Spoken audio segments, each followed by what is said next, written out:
तत्सवितुर्वरं रूपं ज्योतिः परस्य धीमहि यन्नः सत्येन दीपयेत् सत्येन दीपयेत्। ॐ तत्सवितुर्वरं रूपं ज्योतिः परस्य धीमहि यन्नः सत्येन दीपयेत् सत्येन दीपयेत्। ॐ तत्सवितुर्वरं रूपं ज्योतिः परस्य धीमहि यन्नः सत्येन दीपयेत् सत्येन दीपयेत्। ॐ तत्सवितुर्वरं रूपं ज्योतिः परस्य धीमहि यन्नः सत्येन दीपयेत् सत्येन दीपयेत्।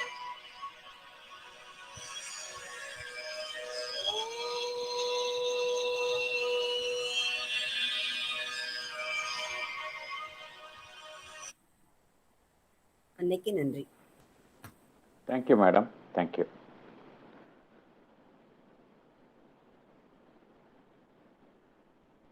லைஃப் டிவைன் பயிலுவதற்காக நமக்கு இந்த அரிய வாய்ப்பினை வழங்கியுள்ள பகவானுக்கும் ஸ்ரீ அன்னைக்கும் நமது நன்றியையும் வணக்கத்தையும் அவர்களது பொற்பாதங்களில் சமர்ப்பிப்போம். இங்கு நம் மனதில் தோன்றும் ஒவ்வொரு எண்ணத்தையும், நாம் பேசும் ஒவ்வொரு வார்த்தையையும் அவர்களுக்கு காணிக்கையாக சமர்ப்பிப்போம். அனைவருக்கும் மாலை வணக்கம். நாம் இப்பொழுது லைஃப் டிவைனில் சாப்டர் 23 பார்த்துட்ருக்குறோம், த டபுள் சோல். போன செஷன் வரைக்கும் நம்ம வந்து பேராகிராஃப் 5 வரைக்கும் நம்ம பார்த்துருக்கோம்.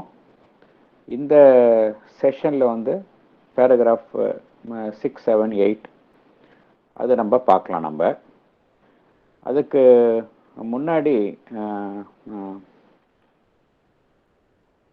புவனசுந்தரி மேடம் வந்து ஒரு கிளாரிஃபிகேஷன் கேட்டிருந்தாங்க. அவங்க கேட்டது என்னன்னா, இந்த இம்பர்சனல், இம்பர்சனாலிட்டி, இந்த வார்த்தைகள் வந்து நம்மளுக்கு வந்து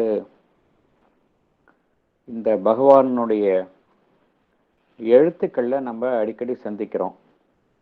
அது பகவானுடைய எல்லா எல்லா படைப்புகளிலும் இந்த வார்த்தைகள் வருகின்றன. லைஃப் டிவைனாக இருக்கட்டும், சாவித்திரியாக இருக்கட்டும், வருகின்றன. அதனால் அதை கொஞ்சம் தெளிவு நாம் வந்து அது என்ன, நம் அனைவருமே அது குறித்து ஒரு நம்மை தெளிவுபடுத்தி கொண்டால் நல்லாயிருக்கும்.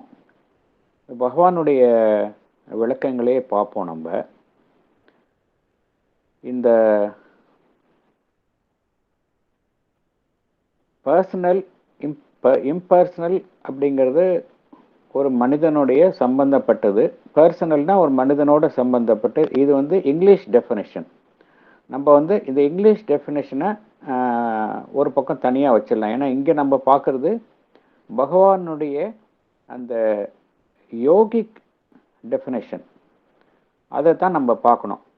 இங்கே பகவான் என்ன கூறுகின்றார் என்றால்,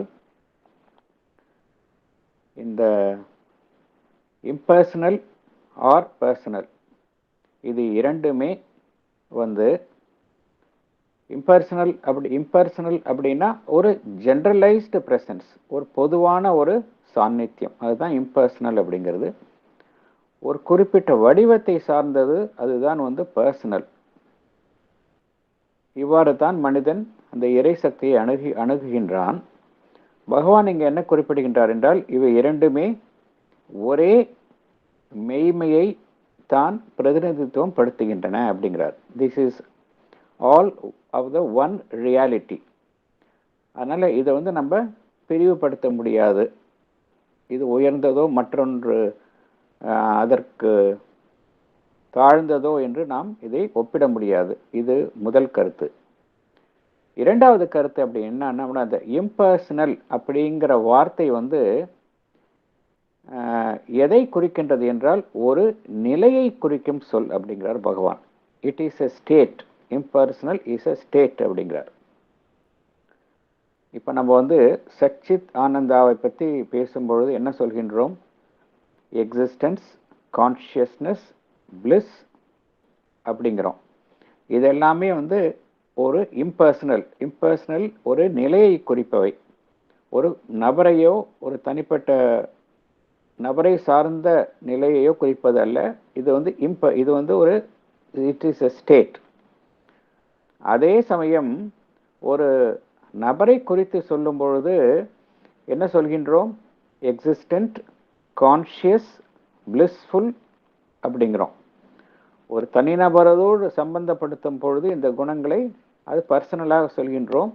ஆனால் இந்த சச்சித் ஆனந்தா, இந்த இம்பர்சனல் என்று நாம் சொல்வது எல்லாமே ஒரு நிலையை குறிக்கும் சொல். இம்பர்சனல் என்பது ஒரு நிலையை குறிக்கும் சொல். இந்த அதே போல சச்சிதானந்தாவில் இருக்கக்கூடிய இந்த நான்கு நிலைகளுமே ஒரு நிலையை குறிக்கும் சொல். Consciousness, blissful, existence, consciousness, bliss, இது எல்லாமே நிலையை குறிக்கும் சொல். அதனால் ஏற்கனவே பகவான் என்ன கூறுகின்றார்? இந்த இரண்டுமே பர்சனலாக இருக்கட்டும், அது ஒரு சாஸ்வதமான ஒரு நிலையை குறிக்கும் நிலையை குறிக்கும் ஒரு அமைப்பாக இருக்கட்டும், இவை இரண்டுமே ஒன்றோடு ஒன்று பிரிக்க முடியாது, ஒரே இறை மெய்மையைத்தான் வெளிப்படுத்துகின்றன அப்படிங்கிறார் பகவான். இந்த பர்சனல் அண்ட் இம்பர்சனல் அப்படிங்கிற எடுத்துட்டோம் அப்படின்னா, பர்சனல் ஒரு வடிவத்தை சார்ந்து இருப்பது. பர்சனல் ரியலைசேஷன் என்பது ஒரு மனிதனுக்கு பர்சனல் ரியலைசேஷன் ஆஃப் டிவைன். அது ஒரு மனிதன் இறை சக்தியை ஒரு தனிப்பட்ட முறையில் அதை அவன் உணரும் பொழுது அது ஒரு வடிவத்தை சார்ந்து அமைவதாக இருக்கின்றது. வடிவத்தை சாராமல் அமையும் பொழுது அது ஒரு பிரசன்ஸாக இருக்கின்றது அவனுக்கு. It is a presence of the living divine person. அது எங்கேயுமே காணப்படுகின்றது. அதாவது வடிவம் இல்லாமல் இம்பர்சனலாக இருக்கும் பொழுது அந்த சாநித்தியம் எங்குமே காணப்படுகின்றது. ஆனால் ஒரு வடிவத்துடன் ஒரு வடிவத்தை தாங்கி வரும் பொழுது எந்த ஒரு வடிவத்தை நோக்கி நாம் வழிபடுகின்றோமோ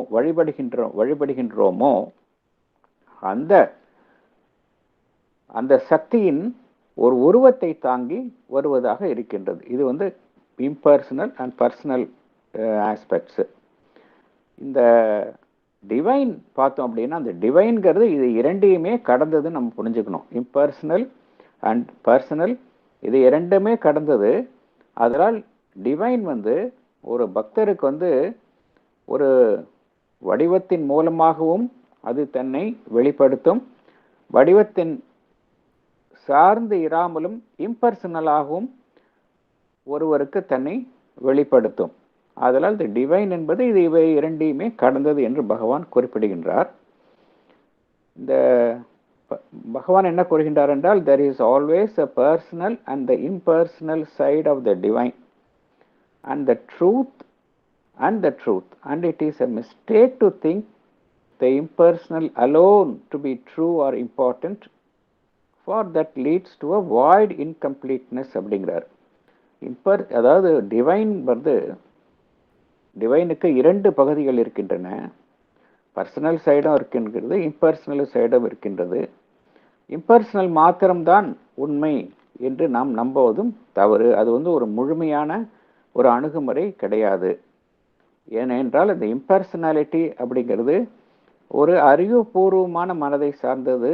அது வந்து ஒரு static self. Impersonality belongs to the intellectual mind and the static self அப்படிங்கிறார்.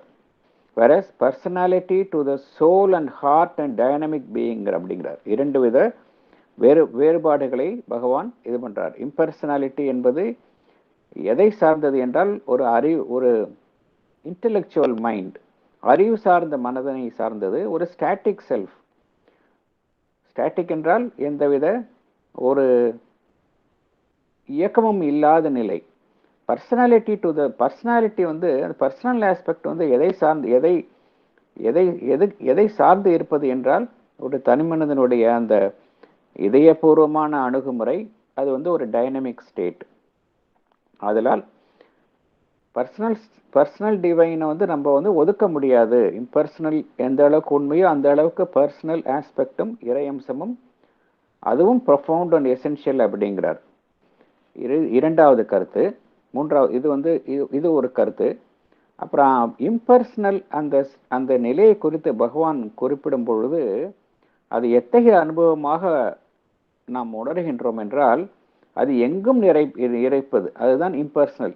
It is everywhere without form or limitation in any place or time என்று பகவான் குறிப்பிடுகின்றார். இம்பர்சனல் என்ற வார்த்தைக்கு அது நம்பர் 1, அது வந்து ஒரு நிலையை குறிப்பது. இரண்டாவது, அது எங்கும் நிறைந்திருப்பது. It is everywhere without form, வடிவங்கள் இல்லாதது, எந்தவித வரம்புகளும் இல்லாதது, லிமிட்டேஷன். ஒரு காலமும் இடமும் இதையெல்லாம் தாண்டியது. இது ஒரு கருத்தை பகவான் சொல்கின்றார். மற்றொன்று கருத்து என்ன பகவான் சொல்கின்றார்னா, மேடம் வந்து இன்னொரு வார்த்தைக்கும் விளக்கம் கேட்டிருந்தார்கள். இம்பர்சனாலிட்டி, இந்த இம்பர்சனல் வேற, இம்பர்சனாலிட்டி அதுக்கு ஒரு விளக்கம் கேட்டிருந்தார்கள். இந்த இம்பர்சனாலிட்டி அப்படிங்கிறது எப்பொழுதுமே இந்த ஆன்மீக தளத்தை குறிப்பது. ஸ்பிரிச்சுவல் இம்பர்சனாலிட்டி அப்படிங்கிறது ஒரு மனிதனுக்கு வந்து அந்த ஸ்பிரிச்சுவல் இம்பர்சனாலிட்டி அதை வந்து ஒரு மனிதன் எட்டும் பொழுது அவனுக்கு என்ன கிட்டுகின்றது என்றால் அந்த ஈக்குவாலிட்டி, ஒரு சமநிலை கிட்டுகின்றது, பியூரிட்டி, தூய்மை கிட்டுகின்றது, ஒரு அமைதி, பீஸ் கிட்டுகின்றது, ஒரு டிட்டாச்மெண்ட், எதையும் சார்ந்து இராத நிலை, ஒரு பற்றற்ற நிலை. அப்புறம் you get the power of living in an inner freedom, ஒரு உள்முகமான ஒரு சுதந்திரம் அவனுக்கு கிடைக்கின்றது.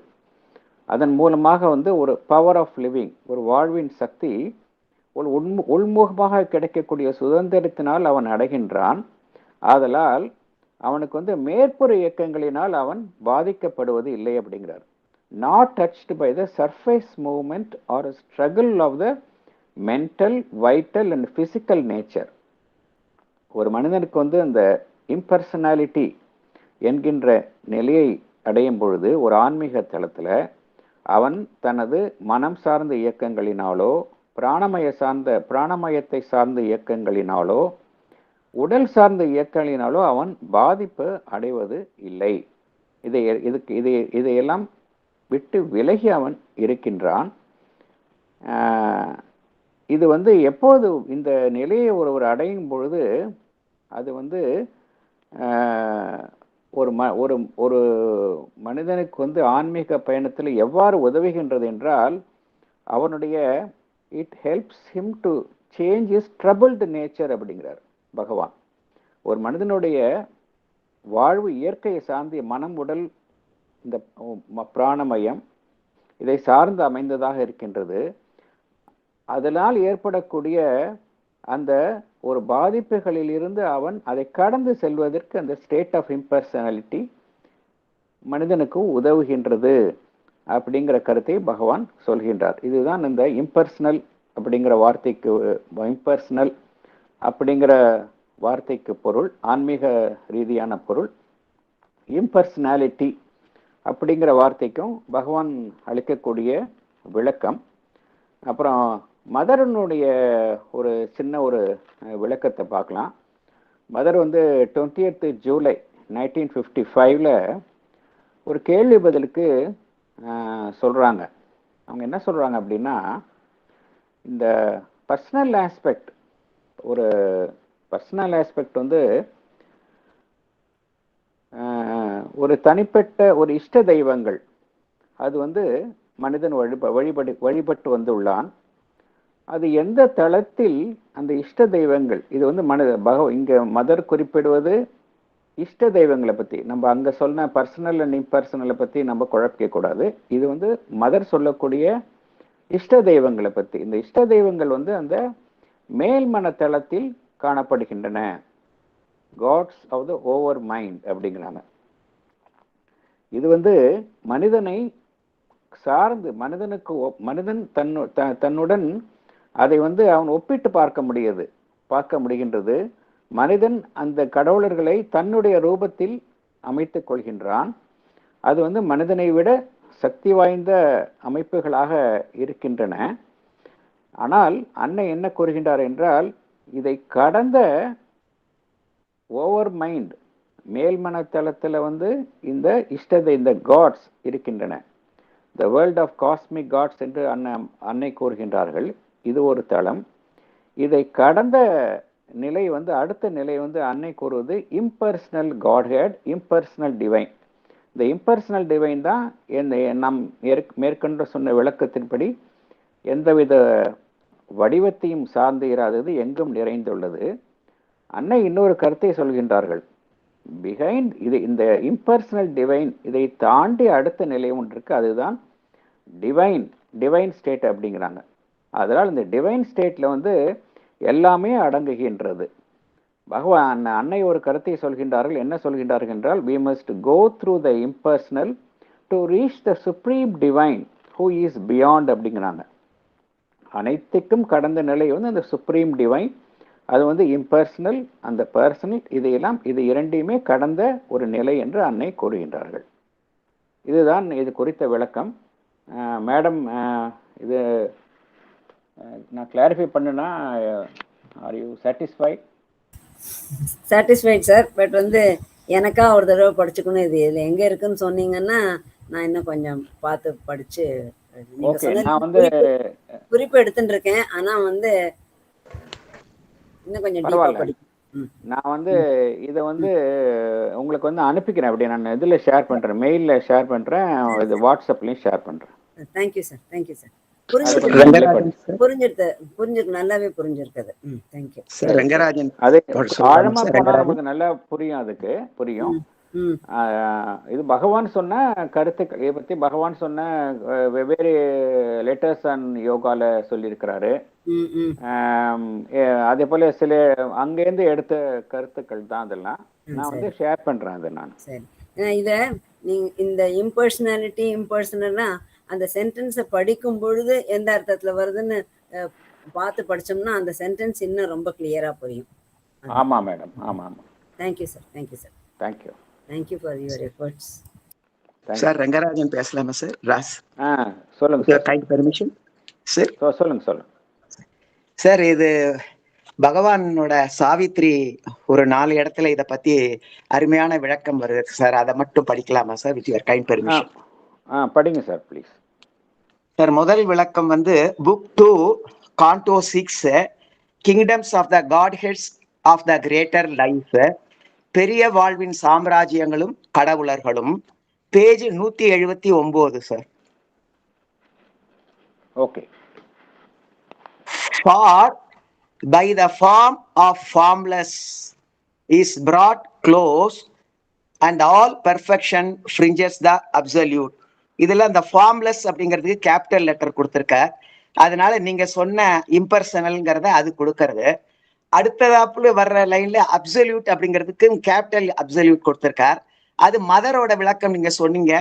Through the impersonal one has to reach the supreme divine சொல்லிட்டு, இந்த பர்டிகுலர் 2 வார்த்தை 2 சென்டென்ஸும் for by the form of formless is brought close and all perfection fringes the absolute அப்படிங்கிறது நீங்க சொன்ன 2 கருத்தையுமே பகவானே விளக்குறார் சார். இது page number 179 sir. Yes sir. அடுத்தது சொல்லலாமா சார்? சொல்லுங்க சார், சொல்லுங்க.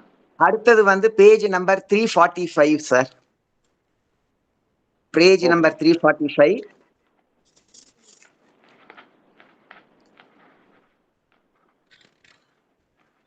சொல்லுங்க sir. O bliss, whoever dwells deep hid within, while men seek thee outside and never find அப்படின்னு சொல்லிட்டு, எல்லாம் நம்ம கடவுள் எங்க இருக்காருன்னு வெளியில தான் தேடி போய் பார்க்கிறோம். ஆனா சச்சிதானந்த சொரூபமா இருக்கான்னு நீங்க சொன்னீங்க. அந்த ஆனந்தம் அப்படிங்கிற அந்த சச்சிதானந்தம் அப்படிங்கிறது நமக்குள்ளேயே உள்ளுக்குள்ள எங்கேயோ இருக்கு. அதை வந்து மனிதர்கள் எல்லாம் வெளியில தேடுறார் அப்படின்னு சொல்றாரு சாவித்திரியில. O bliss who ever dwells deep hid within while men seek thee outside and never find அப்படின்னு அந்த வார்த்தைகளை வந்து பகவான் வந்து 345வது பேஜ்ல சொல்றார் sir. Yes sir.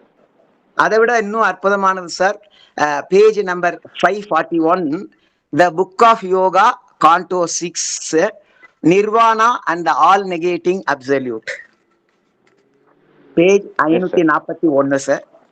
Yes sir.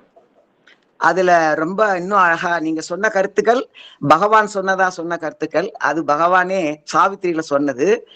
If births can be of what eternal is, if births can be of what eternal is, for the eternal's powers are like himself. எட்டர்னல்ங்கிறது இந்த இடத்துல சச்சிதானந்த பகவானே நித்தியமாக இருக்கக்கூடிய அனந்தமாக இருக்கக்கூடியது. அதனால எட்டர்னல்ங்கிறதுக்கு கேபிட்டல் லெட்டர்ஸ் போடுறாரு. For the eternal's powers are like himself, timeless in the timeless, T capital, அடுத்த டியும் கேபிட்டல், இன் டைம் மறுபடியும் T capital, ever born, timeless in the timeless, in time ever born. அப்படின்னா நம்ம எல்லாரையும் குறிக்கிறது வந்து கீழ்நிலை, பகவானை குறிக்கிறது மிக உயர்ந்த நிலைன்னு சொல்லிட்டு மறுபடியும் 683வது பக்கத்துல நம்ம எல்லாருமே ஒரே குடும்பத்தை சேர்ந்தவர்கள், நம்ம வாசுதேவ குடும்பகம் வசுதேவ குடும்பகம் சொல்றத இன்னும் அற்புதமா சொல்றார் sir. 683 page number. Yes, sir. And dwelt like brothers of one family, and dwelt like brothers of one family who had found their common and mysterious home. நம்ம எல்லாருமே இப்போ அன்னை அரவிந்தரை சேர்ந்து வந்துட்டோம், அதனால நம்ம எல்லாருமே ஒரே ஃபேமிலியை சேர்ந்தவங்க அப்படின்னு சொல்லிட்டு எல்லாத்துக்கும் மேல சார் எம்பி பண்டிட் வந்து ரொம்ப அற்புதமான ஒரு விளக்கம் சொல்றார் சார். அவர் வந்து சொல்றது இப்போ relevant to the impersonal personal personality. அது அவர் என்ன சொல்றாருன்னா, எம்பி பண்டிட் வந்து போத் ஸ்ரீ அரவிந்தோ, பகவான் Sri Aurobindo and Bhagavan Sri Ramana Maharshi are impersonal, but the Mother is personal with a vast impersonality behind her அப்படின்றார்.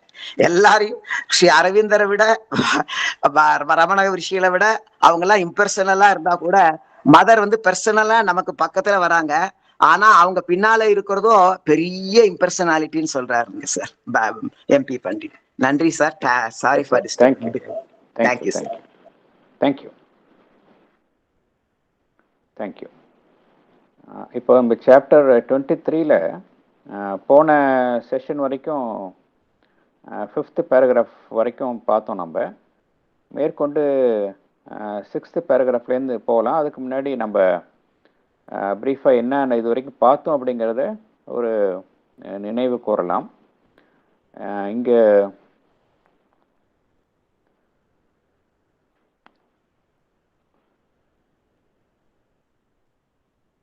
இந்த வாழ்வின் ஏற்றம், த அசென்ட் ஆஃப் லைஃப், அது பகவான் வந்து என்ன குறிப்பிடுகின்றார் என்றால், த அசென்ட் ஆஃப் லைஃப் வந்து எதை 4 நிலைகளை குறிக்கின்றார். சடநிலை, அடுத்தது வாழ்வு நிலை, அடுத்தது இந்த மனதை சார்ந்த நிலை, அடுத்தது இந்த சூப்ரமெண்டல் ஸ்டேட். இந்த சடநிலையில் ஒரு தனிப்பட்ட அமைப்பு, ஒரு விதை போன்ற அமைப்பாக இருக்கின்றது. வாழ்வு நிலையில் இந்த டிசையர் என்கின்ற ஒரு வேர்களின் மூலமாக அந்த வாழ்வு, ஆசைகள் வந்து வாழ்விற்கு வேர்கள் போன்று இருக்கின்றன. அப்புறம் வாழ்வு வந்து மூன்றாவது நிலையில மனம் என்கின்ற நிலைக்கு வந்து அன்பு என்பது ஒரு மொட்டாக இருக்கின்றது. அது அதிமானச நிலையில் மலராக முழுமை பெறுகின்றது அப்படிங்கிறத பார்த்தோம்.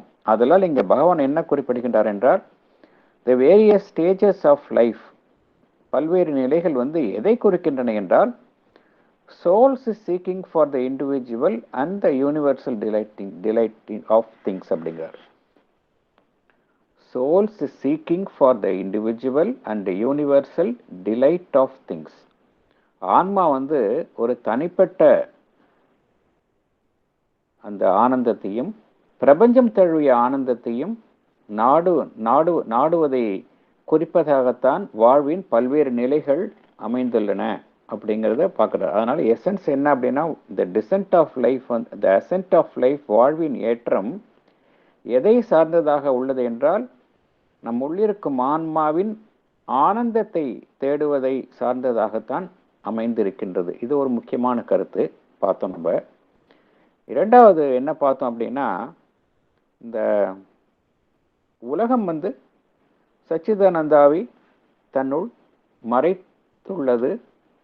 ஆனால் ஆகையால் இந்த உலகத்தில் காணப்படும் இயக்கங்கள் எல்லாமே சச்சிதானந்தாவினுடைய எதிர்நிலைகளாக நாம் காண்கின்றோம் அப்படிங்கிறத நம்ம பார்த்தோம். நம்ம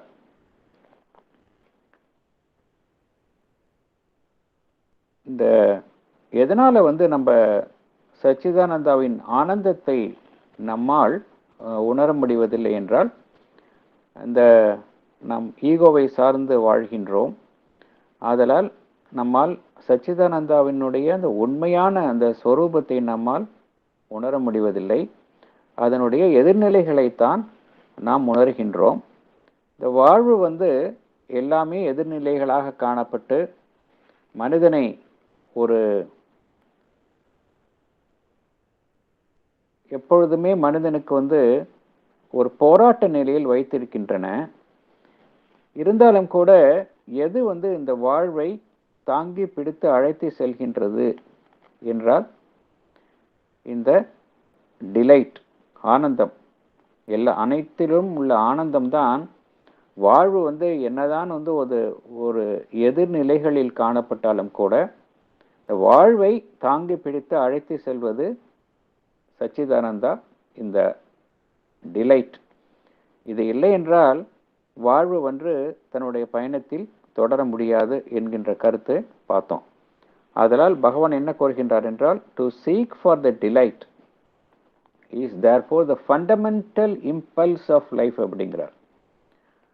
ஆனந்தத்தை நாடுவது வாழ்வின் அடிப்படை உந்துதலாக அமைகின்றது அப்படிங்கிறார்.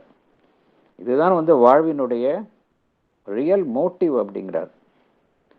அடுத்தது என்ன முக்கியமான கருத்து பார்த்தோம் அப்படின்னா,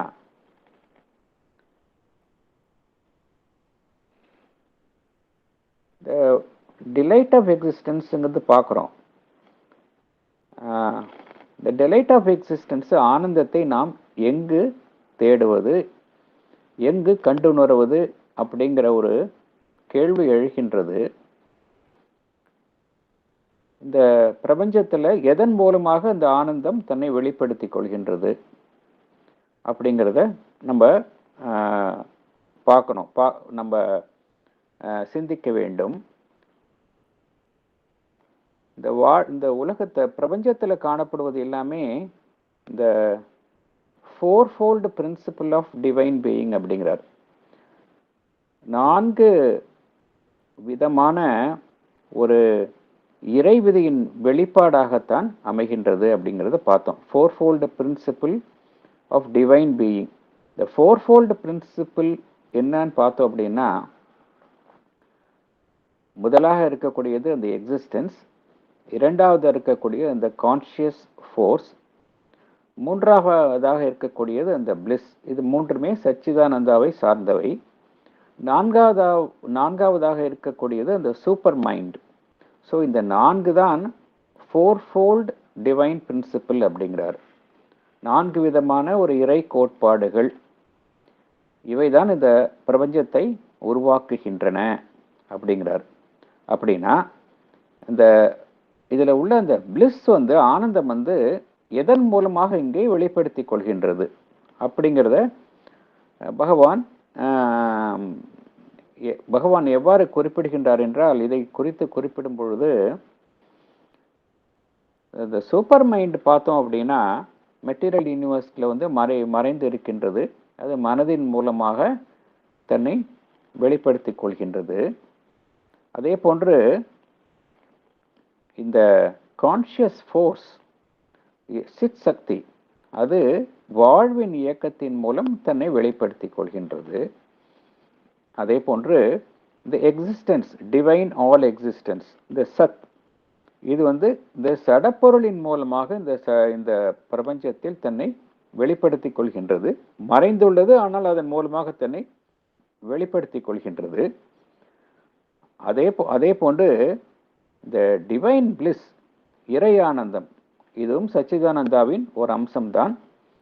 இது வந்து எதன் மூலமாக தன்னை வெளிப்படுத்துகின்றது என்றால், இந்த மனிதனுடைய அந்த real soul, the real soul, true soul, அதன் மூலமாகத்தான் இந்த ஆனந்த ஆஸ்பெக்ட் தன்னை வெளிப்படுத்தி கொள்கின்றது. இது ஒரு முக்கியமான கருத்தை நம்ம பார்த்தோம். அடுத்தது பகவான் கூறுவது, இந்த சச்சிதானந்தாவின் இருக்கக்கூடிய அந்த டிவைன் பிளிஸ், இது வந்து இந்த சைக்கிக் பீயிங் இல்லை ட்ரூ சோல், இதன் மூலமாக தன்னை வெளிப்படுத்தி கொள்கின்றது. சித் சக்தி வாழ்வின் மூலமாகவும், சூப்பர் மைண்ட் மனதின் மூலமாகவும், இந்த எக்ஸிஸ்டன்ஸ் அது வந்து உடலின் மூலமாகவும் வெளிப்படுத்தி கொள்கின்றன. ஆனால் இந்த டிவைன் பிளிஸ், இறை ஆனந்தம், சைக்கிக் பீயிங், மனிதனுடைய உண்மையான சோல், அதன் மூலமாகத்தான் தன்னை வெளிப்படுத்தி கொள்கின்றது.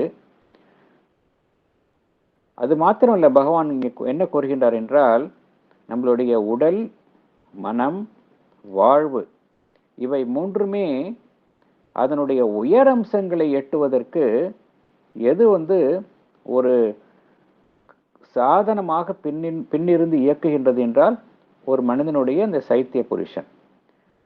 சைத்திய புருஷன் இல்லாவிடில் ஒரு மனிதனுடைய மனம், உடல், வாழ்வு, இவை மூன்றுமே வந்து இயங்க முடியாது என்கின்ற கருத்தை பகவான் குறிப்பிடுகின்றார். எப்படி மனதிற்கு வந்து பார்த்தோம் அப்படின்னா, இந்த இரண்டு அம்சங்கள் இருக்கின்றன. இந்த டியூவல் பிரின்சிபிள்ஸ் இருக்கு. ஒன்று மேற்புற மனம் அப்படிங்கிற ஒரு அமைப்பு இருக்கின்றது, மற்றொன்று ஆழ்மனம் அப்படின்ற ஒரு அமைப்பு இருக்கின்றது. இந்த மேற்புற மனம், சர்ஃபேஸ் மைண்ட், அது வந்து நம்மளுடைய பரிணாம வளர்ச்சியில் மூலமாக வெளிப்படக்கூடிய ஈகோ, தான் என்கின்ற உணர்வு, இதை சார்ந்து இருக்கின்றது. ஆனால் இந்த சப்ளிமினல் மைண்ட், ஒரு மனிதனுடைய ஆழ் மனம், அது வந்து மிகவும் சக்தி வாய்ந்ததாகவும் பரந்து விரிந்ததாகவும் இருக்கின்றது. அது எப்பொழுதுமே இந்த பிரபஞ்ச மனதிற்கு திறவாக தன்னை வைத்திருப்பதால் அதை சார்ந்த ஒரு எல்லை கடந்த ஞானம் அதற்கு கிட்டுகின்றது.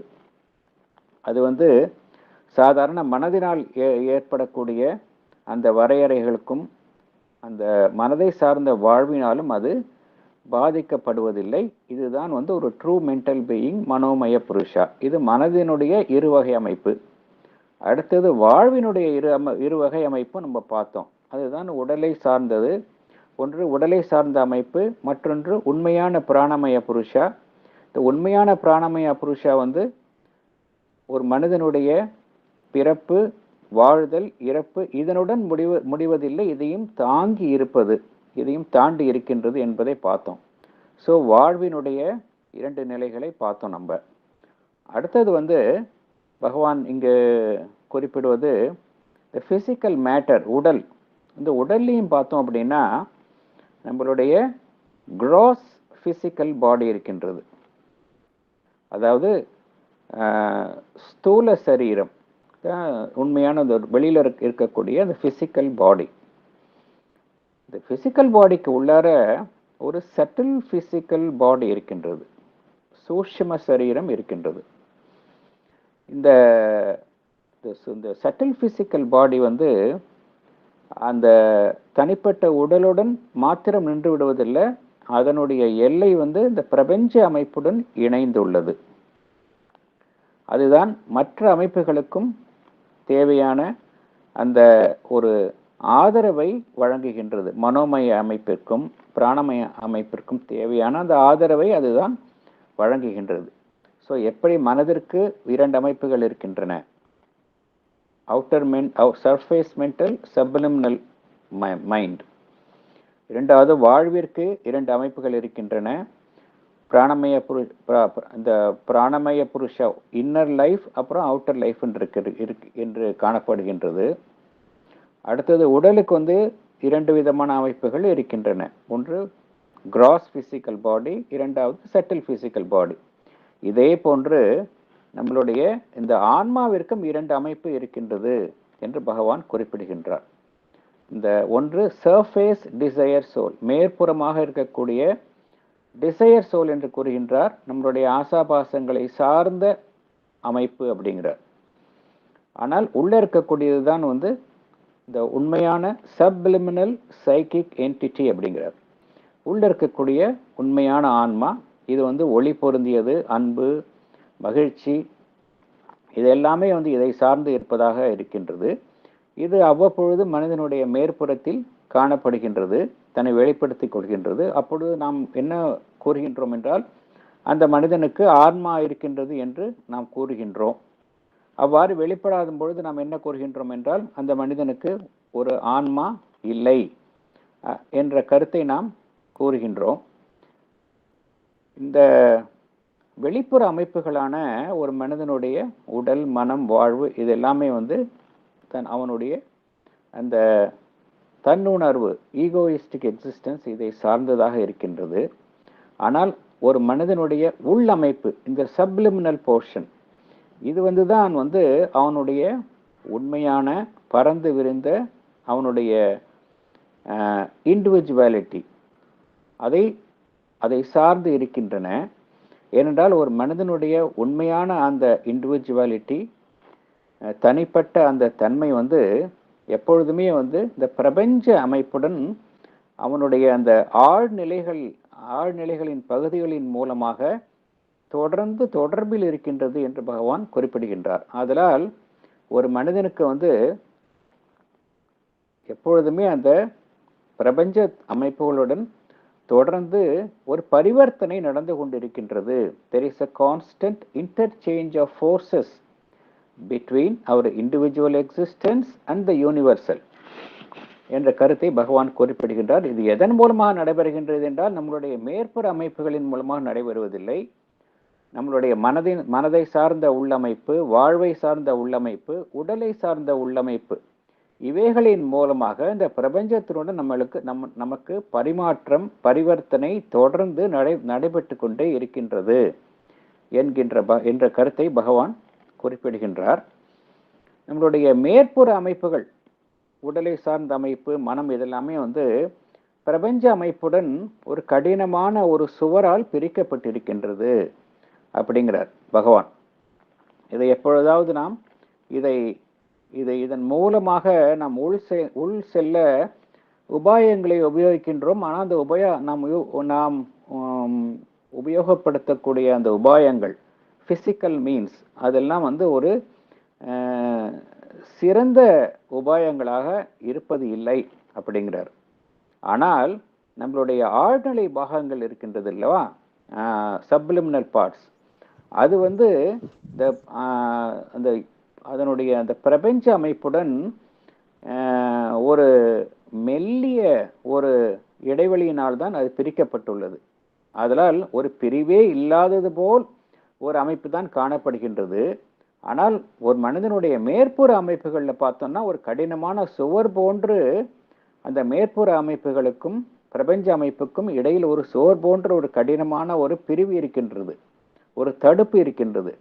ஆனால் நம்மளுடைய ஆழ்நிலை பாகங்களுக்கும் இந்த பிரபஞ்ச அமைப்புகளுக்கும் அந்த பிரிவு என்பது ஒரு மெல்லிய நிலையில் இருக்கின்றது. எப்பொழுதுமே பிரிந்தும் பிரியாத நிலையிலும் அப்படிப்பட்ட ஒரு நிலையில் அங்கு அந்த தொடர்பு காணப்படுகின்றது என்று பகவான் குறிப்பிடுகின்றார். அதனால நம்மளுடைய இந்த சப்லிமினல் சோல், சைக்கிக் பீயிங், இது எப்பொழுதுமே இந்த பிரபஞ்ச ஆனந்தத்துடன் அதுக்கு பிரபஞ்ச ஆனந்தத்திற்கு திறவாக இருக்கின்றது என்கின்ற கருத்தை பகவான் குறிப்பிடுகின்றார். இதுதான் முக்கியமான கருத்து. நம்மளுடைய சைக்கிக் பீயிங் எப்பொழுதுமே அதுவும் ஒரு நம்முடைய ஆழ்நிலை பாகமாக இருப்பதால் அது பிரபஞ்சத்தை தழுவி அந்த காஸ்மிக் டிலைட் இதனுடன் எப்பொழுதுமே அதற்கு திறவாக இருக்கின்றது அப்படிங்கிறார் பகவான் சொல்கின்றார். ஆனால் நம்மளுடைய மேற்புற ஆன்மா, சர்ஃபேஸ் சோல், அது இந்த காஸ்மிக் டிலைட் பிரபஞ்சம் தழுவிய ஆன்மாவுடன் அது பிரிக்கப்பட்டுள்ளது. எதனால் பிரிக்கப்பட்டுள்ளது என்றால் நம்மளுடைய ஈகோயிஸ்டிக் வால்ஸ், தன்னுணர்வை சார்ந்த ஒரு சுவரினால் அது பிரிக்கப்பட்டுள்ளது. இந்த பிரிக்கப்பட்டிருந்தாலும் அந்த பிரிக்கப்பட்டுள்ள அந்த சுவர்களின் மூலமாக எப்பொழுதாவது அது தன்னை வெளிப்படுத்திக் கொள்கின்றது. இந்த cosmic delight enters through the opening of our egoistic wall, but in their entry they become dwarfed, distorted and have to come as their opposites. இந்த காஸ்மிக் டிலைட் பிரபஞ்சம் தழுவிய ஆன்மா ஒரு மனிதனுடைய ஈகோயிஸ்டிக் வால், தன்னுணர்வை சார்ந்த சுவரின் மூலமாக உள்ளே நுழைகின்றது. அவ்வாறு நுழையும் போது என்ன ஏற்படுகின்றது என்றால் அது உருமாற்றம் அடைவருகின்றது. they become dwarfed, அது குறுகியதாக உருமாற்றம் அடைகின்றது. டிஸ்டார்ட் ஆகின்றது. அது தன்னுடைய உருவத்தில் மாற்றம், தன்னுடைய தோற்றத்தில் அது மாற்றத்தை எதிர்கொள்கின்றது. அதனால் என்ன நடக்கின்றது என்றால் அதனுடைய எதிர்நிலைகளாக வெளிப்படுகின்றது என்று பகவான் குறிப்பிடுகின்றார். அதனால்தான் ஒரு மனிதனுடைய மேற்புற அவனுடைய அமைப்புகளின் மூலம் அவனால் உண்மையான ஆனந்தத்தை, இந்த காஸ்மிக் டிலைட், இதை ஒரு மனிதனால் உணர முடிவது இல்லை. இந்த கருத்துதான் நம்ம போன வாரம் நம்ம பார்த்தோம். இதுல ஒரு example, a man who realizes his self with the cosmic universe, அதை பத்தி ஒரு இது படிக்கிறேன். படிங்க sir. First of all, one who is not aware of the nature of the self is greatly affected by the desires, fears, disappointment, miseries, and restrictions caused by the bondage with the world. The serious attachment with worldly ties is a result of ignorance. Even celestial beings like Indra and others are disturbed by fluctuations, but a self-realized person's reaction is sportive, as he knows the world and his activities are only an appearance, and he remains unattached with all he does, though he acts with responsibility. Another fact that a self-realized person is in a state of bliss, a state which transcends the state of what we call happiness, joy, or elation. This state of bliss is a natural state of self. அப்படின்னு சொல்லி Janaka proves மெட்டீரியல்னு ஒரு article வந்திருக்கு sir இண்டோல 10th. Okay, thank you sir, thank you. Paragraph 6 போகலாம். நம்ம படிக்கவா sir? படிங்க sir, படிங்க madam please. Chapter 23, The Double Soul in Man, paragraph 6. It follows that in this surface or desire soul, there is no true soul life, but a psychic deformation and wrong reception of the touch of things. The malady of the world is that the individual cannot find his real soul, and the root cause of this malady is again that he cannot meet in his embrace of things outward the real soul of the world in which he lives. He seeks to find that the essence of being, the essence of power, the essence of conscious existence, the essence of delight, but receives instead a crowd of contradictory touches and impressions. If he could find that essence, he would find also the one universal being, power, conscious existence, and delight, even in this throng of touches and impressions. The contradictions of what seems would be reconciled in the unity and harmony of the truth that reaches out to us in these contacts. At the same time, he would find his own true soul and through it his self, because the true soul is his self's delegate, and his self and the self of the world are one.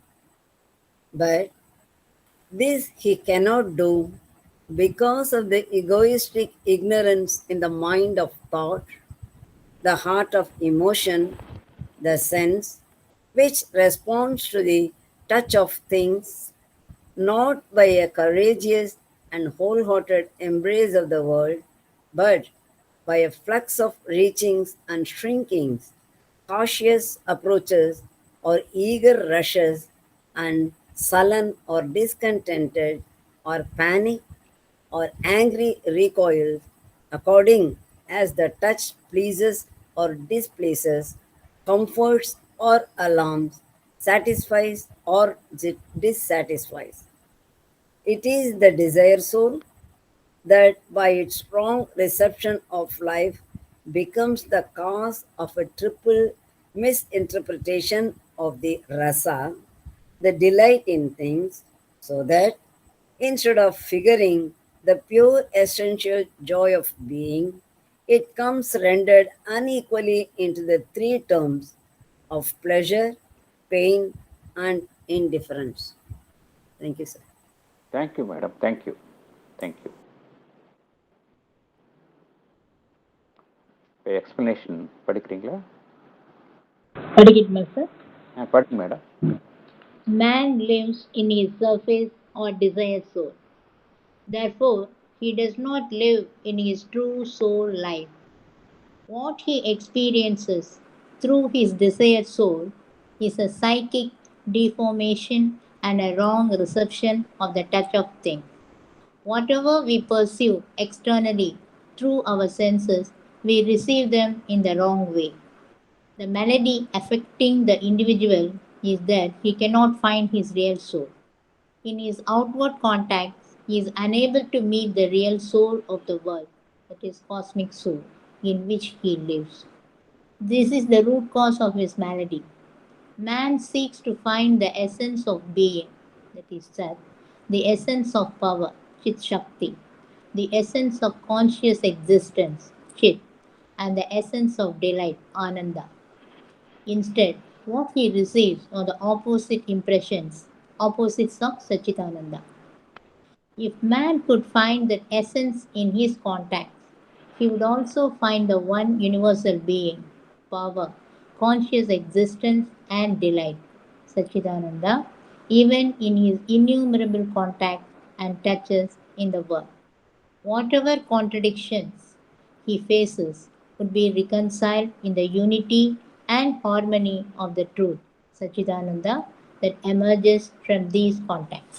Thank you, sir. Thank you madam. Thank you.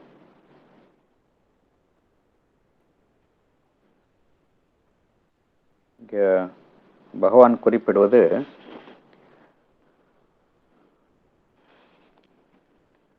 in this surface or desire soul there is no true soul life but a psychic deformation and wrong reception of touch of things. The malady of the world is that the individual cannot find his real soul, and the root cause of this malady is again that he cannot meet in his embrace of things outward the real soul of the world in which he lives.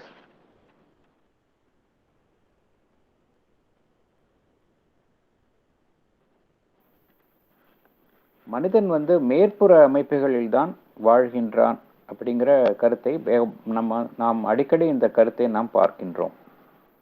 இந்த மேற்புற மனம், மேற்புற பிராணமயம், மேற்புற இந்த உடல் சார்ந்த இயக்கங்கள் இதில் தான் வாழ்கின்றான். இந்த மனிதனுடைய இந்த டிசையர் சோல் என்பது அந்த மேற்புற அமைப்புகளின் இயக்கங்களை சார்ந்த அமைப்பாக இருக்கின்றது. ஆதலால் ஒரு மனிதன் அவனுடைய உண்மையான அந்த தன்னுடைய அந்த சைத்திய புருஷனில் அவன் வாழ்வது இல்லை. ஆதலால் அவனுடைய அந்த மேற்புற அந்த டிசையர் சோல் என்று பகவான் குறிப்பிடக்கூடிய இந்த ஆசை வயப்பட்ட ஆன்மா என்று பகவான் குறிப்பிடுகின்றார். டிசையர் சோல், இந்த டிசையர் சோல் அதன் மூலமாக அவன் கிடைக்கக்கூடிய அனுபவங்கள் எல்லாமே அது ஒரு உருமாற்றம் அடைந்த நிலையில்தான் அவனுக்கு கிடைக்கின்றன. அதனால் அவனுக்கு wrong reception of touch of things அப்படிங்கிறார். Wrong reception of touch of things அப்படின்னா அவனுடைய அந்த ஏற்படும் அவனுடைய தொடர்புகள், அவன் வெளி உலகத்தின் மூலமாக கிடைக்கக்கூடிய அந்த அனுபவங்கள் எல்லாமே அதனுடைய உண்மையான தன்மையை அவன் உள்வாங்குவதில்லை. அதனுடைய மாறுபட்ட தன்மையைத்தான் அவன் உள்வாங்குகின்றான். அதுதான் பகவான் ராங் ரிசப்ஷன் அப்படிங்கிறார் பகவான். என்ன காரணம் என்றால், அந்த ஒரு மனிதனுக்கு கிடைக்கக்கூடிய அந்த அனுபவங்கள் எல்லாமே தன்னுடைய புலன்களின் மூலமாக கிடைக்கின்றன. புலன்களை சார்ந்து இருப்பதனால அது எல்லாமே ஒரு தவறான ஒரு நிலையில்தான் அவன் அந்த அனுபவங்களை அடைகின்றான். இந்த எதனால இந்த பாதிப்பு ஒரு மனிதனுக்கு ஏற்படுகின்றது என்றால், இந்த அவனுடைய உண்மையான ஆன்மாவை சார்ந்து அவன் வாழ்வது இல்லை. he cannot find his real soul என்று பகவான் குறிப்பிடுகின்றார். அவனுடைய வெளிப்புற தொடர்புகளில் அவனால் இந்த உண்மையான அந்த காஸ்மிக் இந்த real soul of the world என்று பகவான் குறிப்பிடுகின்றார். த காஸ்மிக் சோல், அதை அவனுடைய வெளிப்புற தொடர்புகளில் அவனால் அதனுடனான அந்த தொடர்பு அவனுக்கு ஏற்படுவது இல்லை. இதுதான் அவன் எல்லாமே மற்ற அமைப்புகளுடன் ஏற்படக்கூடிய தொடர்புகள் எல்லாமே அதனுடைய மேற்புற அமைப்புகளுடன் தான் அவனுக்கு தொடர்பு ஏற்படுகின்றது. அதனுள் இருக்கக்கூடிய அந்த அந்த காஸ்மிக் சோல், அதனுடன் தொடர்பு அவனுக்கு ஏற்படுவதில்லை. இதுதான் இந்த பிரச்சனைக்கு மூல காரணம் என்று, அவனுடைய துன்பத்திற்கான மூல காரணம் என்று பகவான் குறிப்பிடுகின்றார். மனிதன் எதை நாடுகின்றான் என்றால், இந்த சச்சிதானந்தாவின் அம்சங்களான இந்த சத் Sid Ananda, the essence of being, essence of power, அந்த சக்தி, அந்த essence of conscious existence, அந்த சித், அப்புறம் ஆனந்தம், இதைத்தான் அவன் அடைய விரும்புகின்றான். இதற்கு பதிலாக அவன் இதனுடைய நிலைகளைத்தான் அவன் எதிர்கொள்கின்றான்.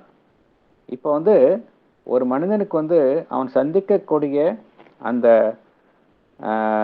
தொடர்புகளில் அதனுடைய எசன்ஸ், அதனுடைய அம்சம், சாராம்சம், அதை ஒரு மனிதன் கண்டுணரும் பொழுது, அப்பொழுதுதான் அவனுக்கு அந்த சச்சிதானந்தாவினுடைய அந்த அம்சத்துடன் ஆன தொடர்பு அவனுக்கு ஏற்படுகின்றது.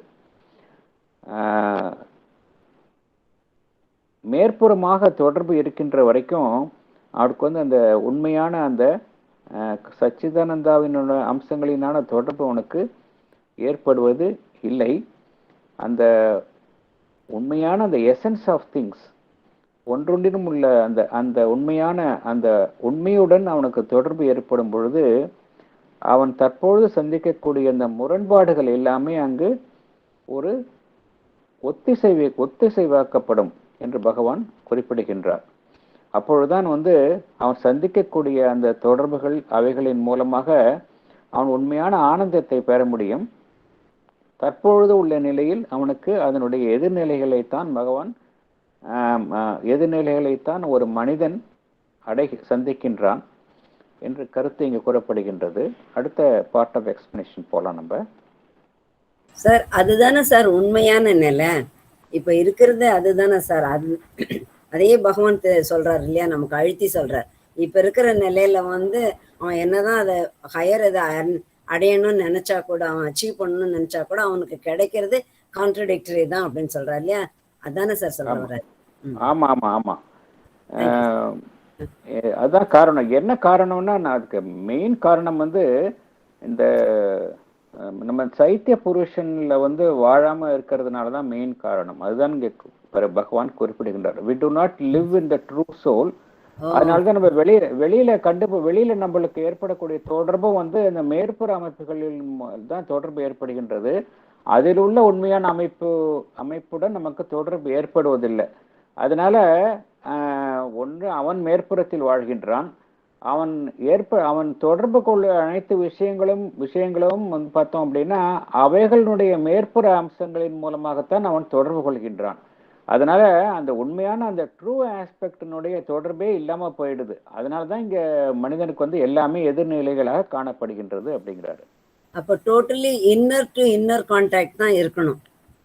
அதுதான் இருக்கணும். அதுதான் அதுதான் தட் இஸ் ரியல் யூனிட்டி. அது இல்லாத வரைக்கும் இது மாதிரி ஒரு முரண்பாடுகள், எதிர்நிலைகள் இதெல்லாம் இருக்கும். Thank you sir. தேங்க்யூ. எக்ஸ்பிளனேஷன் படிக்கட்டுமா சார்? படிங்க மேடம், படிங்க.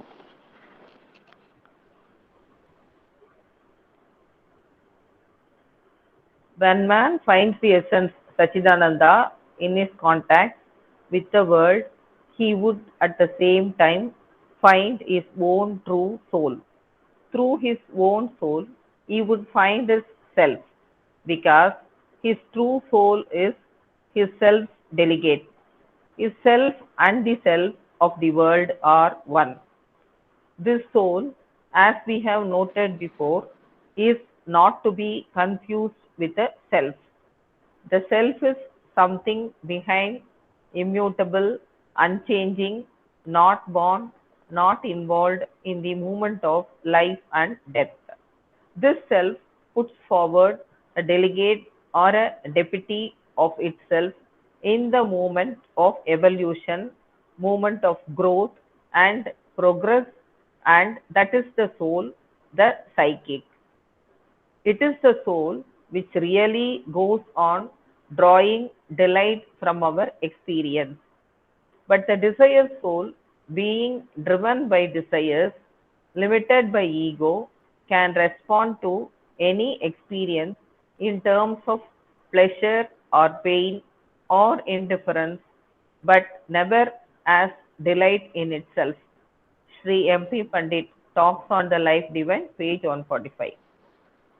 What prevents him from doing so is his egoistic ignorance in the mind of thought, the emotional vital, and the sense that responds to the contact. He does not meet his contacts in the world by a courageous and wholehearted embrace, but he meets them with caution and often shrinks from them. He reaches them with eager rushes, but he returns discontented with panic or angry recoils in accordance with the touch that pleases or displeases, comforts or alarms, or satisfies or dissatisfies him. What causes this wrong reception of life is his desire soul. It is the cause of a triple misinterpretation of the rasa, the delight in things. It does not find the pure essential joy of being. Instead, the delight, ananda, is presented unequally into the three terms of pleasure, pain, and indifference. Thank you, sir. Thank you, madam. Thank you.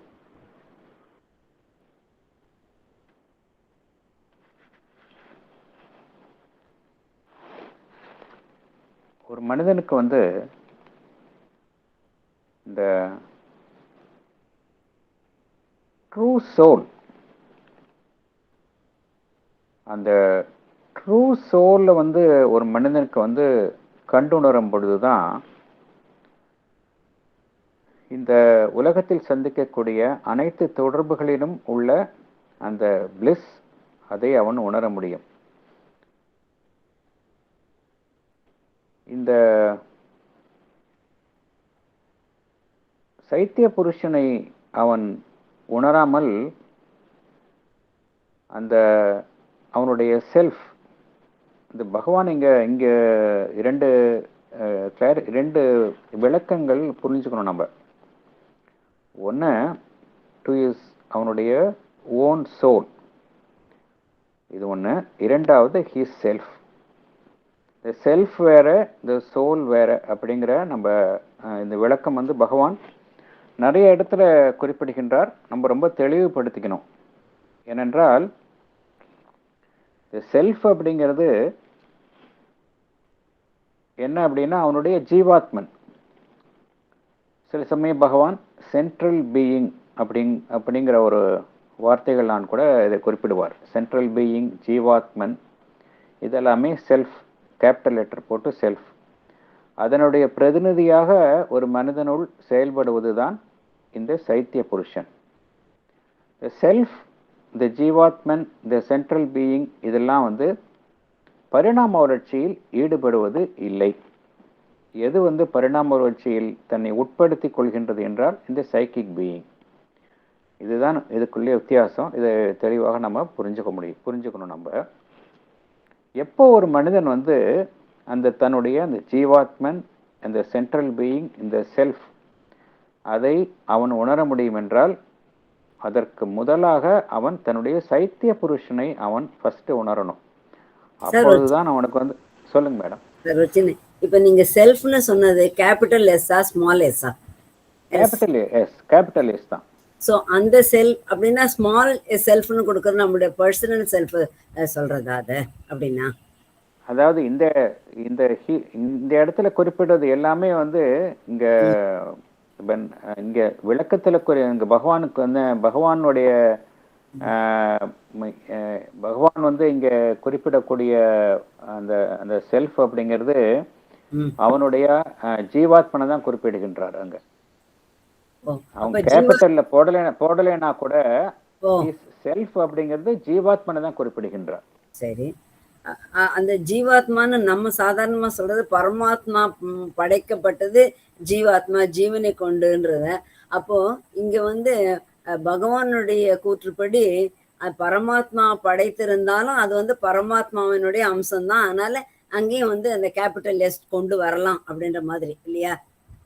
கொண்டு வரலாம். அது சில சமயம் போடுறார். ஆனா பகவான் வந்து அவருடைய இதுலயே பாத்தீங்கன்னா இங்க த்ரூ இட் ஹிஸ் செல்ஃப்ங்கிறது அவருடைய பகவான் இங்க பகவான் குறிப்பிடுவது அவருடைய இந்த பேராகிராஃப்ல அவனுடைய self behind is psychic being, அவனுடைய சைத்திய புருஷனுக்கு பின்னால் உள்ள அந்த ஆன்மனை குறிப்பிடுகின்றார். இங்க கேபிட்டல்லையும் சமயத்துல குறிப்பிடுகின்றார், ஸ்மால் லெட்டர்லையும் குறிப்பிடுகின்றார். ஆனா இந்த இடத்துல அவர் குறிப்பிடுவது அவனுடைய ஜீவாத்மன். ஏன் அந்த டிஃபரன்ஸ் எங்க அப்படின்னா ஜீவாத்மன் வந்து இந்த பரிணாம வளர்ச்சியில மாற்றம் அடைவதில்லை. இட் இஸ் இம்யூட்டபிள் அலோன்னு சொல்றாங்க. அது வந்து எந்த வித சேஞ்சும் இருக்காது. அதனுடைய டெலிகேட்டாக, அதனுடைய பிரதிநிதியாக ஒரு தனிப்பட்ட ஜீவனுள் செயல்படும் சைத்திய புருஷன் தான் வந்து பரிணாம வளர்ச்சியில தன்னை உட்படுத்தி கொள்கின்றது. அதைத்தான் இங்க அந்த விளக்கமும் நாங்க கொடுத்துருக்கணும். ஏன்னா இந்த கன்ஃபியூஷன் வரக்கூடாது. இதை படிச்சோடனே என்ன செல்ஃப்ங்கிறாரு, அப்புறம் சோலுங்கிறாரு அப்படின்னு எல்லாருக்குமே ஒரு குழப்பம் வரும். அதுக்கு தான் இந்த விளக்கம் வந்து நான் கீழே கொடுக்கப்பட்டுள்ளது. ஏன்னா அந்த விளக்கம் பார்த்தோம் அப்படின்னா ஒரு மனிதனுக்கு வந்து ஃபர்ஸ்ட் வந்து சைக்கிக் பீயிங் இருக்கின்றது. அதுதான் இம்மிடியட்டா ஒரு மனிதனுக்குள்ள இருக்கின்றது. அதன் மூலமாகத்தான் அவனுடைய ஜீவாத்மனை அவன் அடைய முடியும் அப்படிங்கிறார் பகவான். என்ன காரணம்னா அவனுடைய ஜீவாத்மனும் அந்த செல்ஃப் அப்படிங்கிற அந்த காஸ்மிக் செல்ஃபும் ரெண்டு ஒண்ணுதான். அவனுடைய இண்டிவிஜுவல் செல்ஃபும் இந்த காஸ்மிக் செல்ஃபும் ரெண்டு ஒண்ணுதான். ரெண்டு வெவ்வேறு கிடையாது. அதனாலதான் ஒரு மனிதன் தன்னுடைய சைத்திய புருஷனின் மூலமாகத்தான் தன்னுடைய அந்த செல்ஃபை உணர முடியும். அதன் மூலமாகத்தான் அந்த காஸ்மிக் செல்ஃப் இதை உணர முடியும் என்று பகவான் குறிப்பிடுகின்றார். அவங்களுடைய பகவானுடைய வார்த்தைகளை பார்க்கலாம் நம்ம. He would find his true soul and through it his self, because the true soul is his self's delegate and his self and the self of the world are one அப்படிங்கிறார். ஸோ இங்கே 3 விஷயத்தை குறிப்பிடுகின்றார். Self of the world, self of the வேர்ல்டுங்கிறது cosmic self, his self அப்படிங்கிறது ஜீவாத்மன், his self delicate என்று பகவான் குறிப்பிடுவது சைக்கிக் பீயிங்.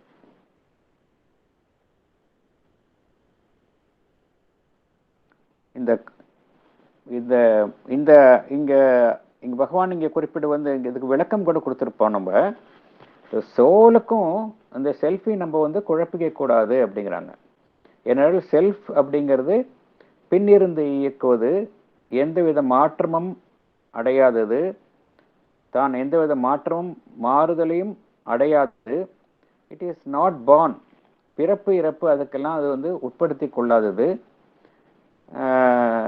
அதனுடைய பிரதிநிதியாக டெலிகேட், எதை அந்த ஜீவனுள் அது வைக்கின்றது என்றால் அதனுடைய டெப்யூட்டி, இந்த பரிணாம வளர்ச்சியில் எதை அதை ஈடுபடுத்துகின்றது என்றால் அதுதான் வந்து இந்த சைக்கிக் எலிமெண்ட். அதுதான் வந்து ஒவ்வொரு பிறவியிலும் தன்னை பரிணாம வளர்ச்சியில வளர்ச்சியின் மூலமாக அனுபவத்தை அடைகின்றது. இந்த ஆன்மா தான் உள்ள இருக்கக்கூடிய அந்த சோல் தான் வந்து ஒவ்வொரு அனுபவங்களின் மூலமாக அடையக்கூடிய அனுபவங்களின் மூலமாக அதனுடைய மையமான அந்த டிலைட், ஆனந்தத்தை அது வந்து உள்வாங்கிக் கொள்கின்றது. இதைத்தான் பகவான் குறிப்பிடுகின்றார். இந்த சைக்கிக் பீயிங் தான் வந்து வெவ்வேறு விதமான அனுபவங்களின் மூலமாக அது வந்து அனுபவங்கள் வந்து நம்முடைய பார்வைக்கு வந்து அது கசப்பான அனுபவங்களாக இருக்கலாம், ஒரு எதிர்மறையான அனுபவங்களாக இருக்கலாம். எல்லா அனுபவங்களிலும் இருந்தும் அதன் பின்னால் உள்ள அந்த எசன்ஸ், அந்த ஆனந்தத்தை இது வந்து உள்வாங்கிக் கொள்கின்றது. எது உள்வாங்கிக் கொள்கின்றது என்றால் ஒரு மனிதனுடைய சைத்திய புருஷன், சைக்கிக் பீயிங். டிசையர் சோல் என்பது மேற்புறமாக இருக்கக்கூடியது. அது வந்து நம்மளுடைய ஈகோவை சார்ந்து இருப்பதனால அது வந்து தான் சந்திக்கும் அந்த அனுபவங்களை வந்து ஒன்று அது வந்து மகிழ்ச்சியாக உணர்கின்றது, வலியாக உணர்கின்றது, அல்லது இவை இரண்டுக்கும் இடைப்பட்ட நிலையாக உணர்கின்றதை ஒழிய இந்த அனுபவங்களுக்கு உள்ள இருக்கக்கூடிய அந்த டிலைட், ஆனந்தத்தை அது உணர்வது இல்லை என்கின்ற கருத்து சொல்லப்படுகின்றது இங்கே. அதனாலதான் பலருக்கு மதர் வந்து பாகற்காயோட அந்த பூவுக்கு வந்து இனிமை அப்படின்னு சொல்லி சிக்னிபிகன்ஸ் கொடுத்திருக்காங்க. ஓஹோ, ஐ see. பூவுக்கு வந்து ஸ்வீட்னஸ் கொடுத்திருக்காங்க. ஐ see. சார், இந்த கான்டெக்ட்ல சோல் அண்ட் சைக்கிக் ரெண்டும் சினானிமஸா இருக்கு அப்படியா? இல்ல, வரவே இல்லை. அதாவது நம்ம வந்து சில அடிப்படை விஷயங்கள்ல ரொம்ப ரொம்ப தெளிவுபடுத்திக்கணும். நம்ம பகவானுடைய இந்த யோகத்துல வந்து இந்த டீச்சிங்ல வந்து சைக்கிக் பீயிங் அப்படிங்கிறது பகவானுடைய இதுல தான் வரும். வேற எதுலையுமே நீங்க பார்க்க மாட்டீங்க. மற்ற எல்லாத்துலயுமே இந்த ஜீவாத்மன் அதோட நிறுத்திப்பாங்களே ஒழிய இந்த எவல்யூஷனரி ஆஸ்பெக்ட் ஆஃப் சோல், ஒரு ஆன்மா வந்து பரிணாம வளர்ச்சியில தன்னை அனுபவங்களை பெற்றுக்கொண்டு அது வளர்கின்றது அப்படிங்கிற அந்த உண்மை வந்து பகவானுடைய டீச்சிங்ல தான் வருது, வேற எதுலையுமே வரல. எது வந்து அந்த அனுபவங்களை அது பெறுகின்றது, பரிணாம வளர்ச்சியில் தன்னை ஈடுபடுத்தி கொண்டு அப்படின்னா சைக்கிக் பீயிங். சைக்கிக் பீயிங் ஒரு மனிதனுடைய இன்னர் சோல் அப்படிங்கிறது. செல்ஃப் அப்படிங்கிறது வேற. செல்ஃப் அப்படிங்கிறது வேற, ஒரு மனிதனுடைய சைக்கிக் பீயிங் இல்ல that part of the soul which is going evolutionary process, அதுதான் வந்து சைக்கிக் பீயிங் அப்படிங்கிறது. செல்ஃப் அப்படிங்கிறது எந்தவித பரிணாம வளர்ச்சியிலும் தன்னை ஈடுபடுத்திக் கொள்வதில்லை. அது வந்து அலூஃபா இருக்குது, ஜீவாத்மன். It presides over so many births and deaths, but it is not involving itself into birth and death. Whereas அந்த இந்த சைக்கிக் எலிமெண்ட் இல்ல that part of the soul, evolving சோலை தான் பகவான் வந்து சைக்கிக் பீயிங் அப்படிங்கிறார். ஜென்ரலா வந்து நம்ம இது வந்து ஜென்ரலா எல்லாரும் சோல் அப்படிங்கிற வார்த்தையை உபயோகிப்பாங்க. ஆனா பகவான் வந்து இங்க ஸ்பெசிபிக்கா சைக்கிக் பீயிங் அப்படிங்கிறார். என்னன்னா அப்படின்னா பகவானை உபயோகிக்கக்கூடிய அந்த அர்த்தம் என்னன்னா that part of the soul which is undergoing the evolutionary process. இதை நம்ம தெளிவா புரிஞ்சுக்கணும்.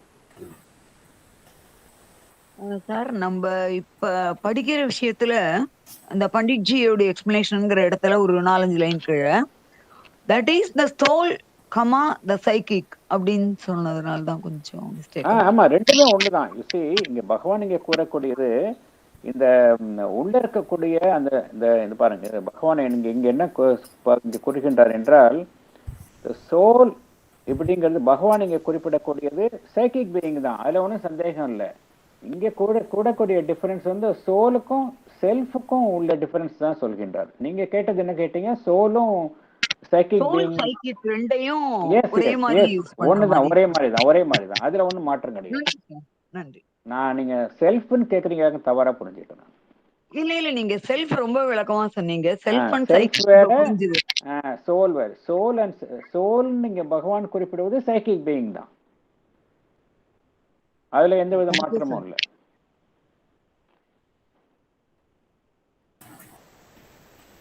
சார் இந்த சைத்திய புருஷன்கிற தமிழ் புத்தகத்துல இது கொஞ்சம் விளக்கங்கள் நிறைய இருக்கு சார்.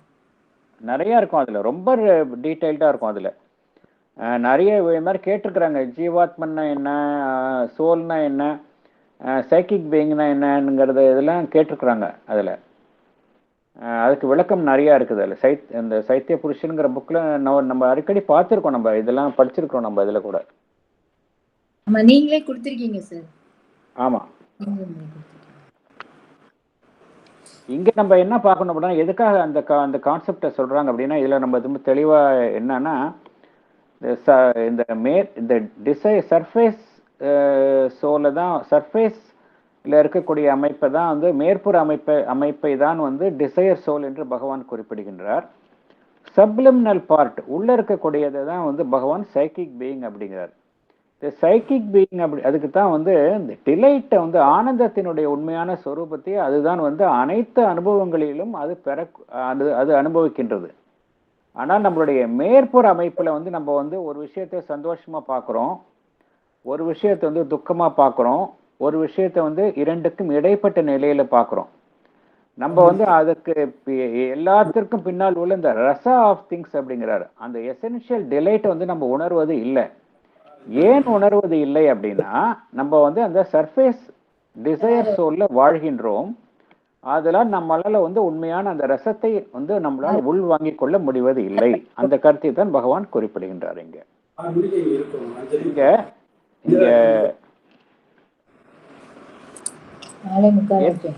பின்னாடி வந்து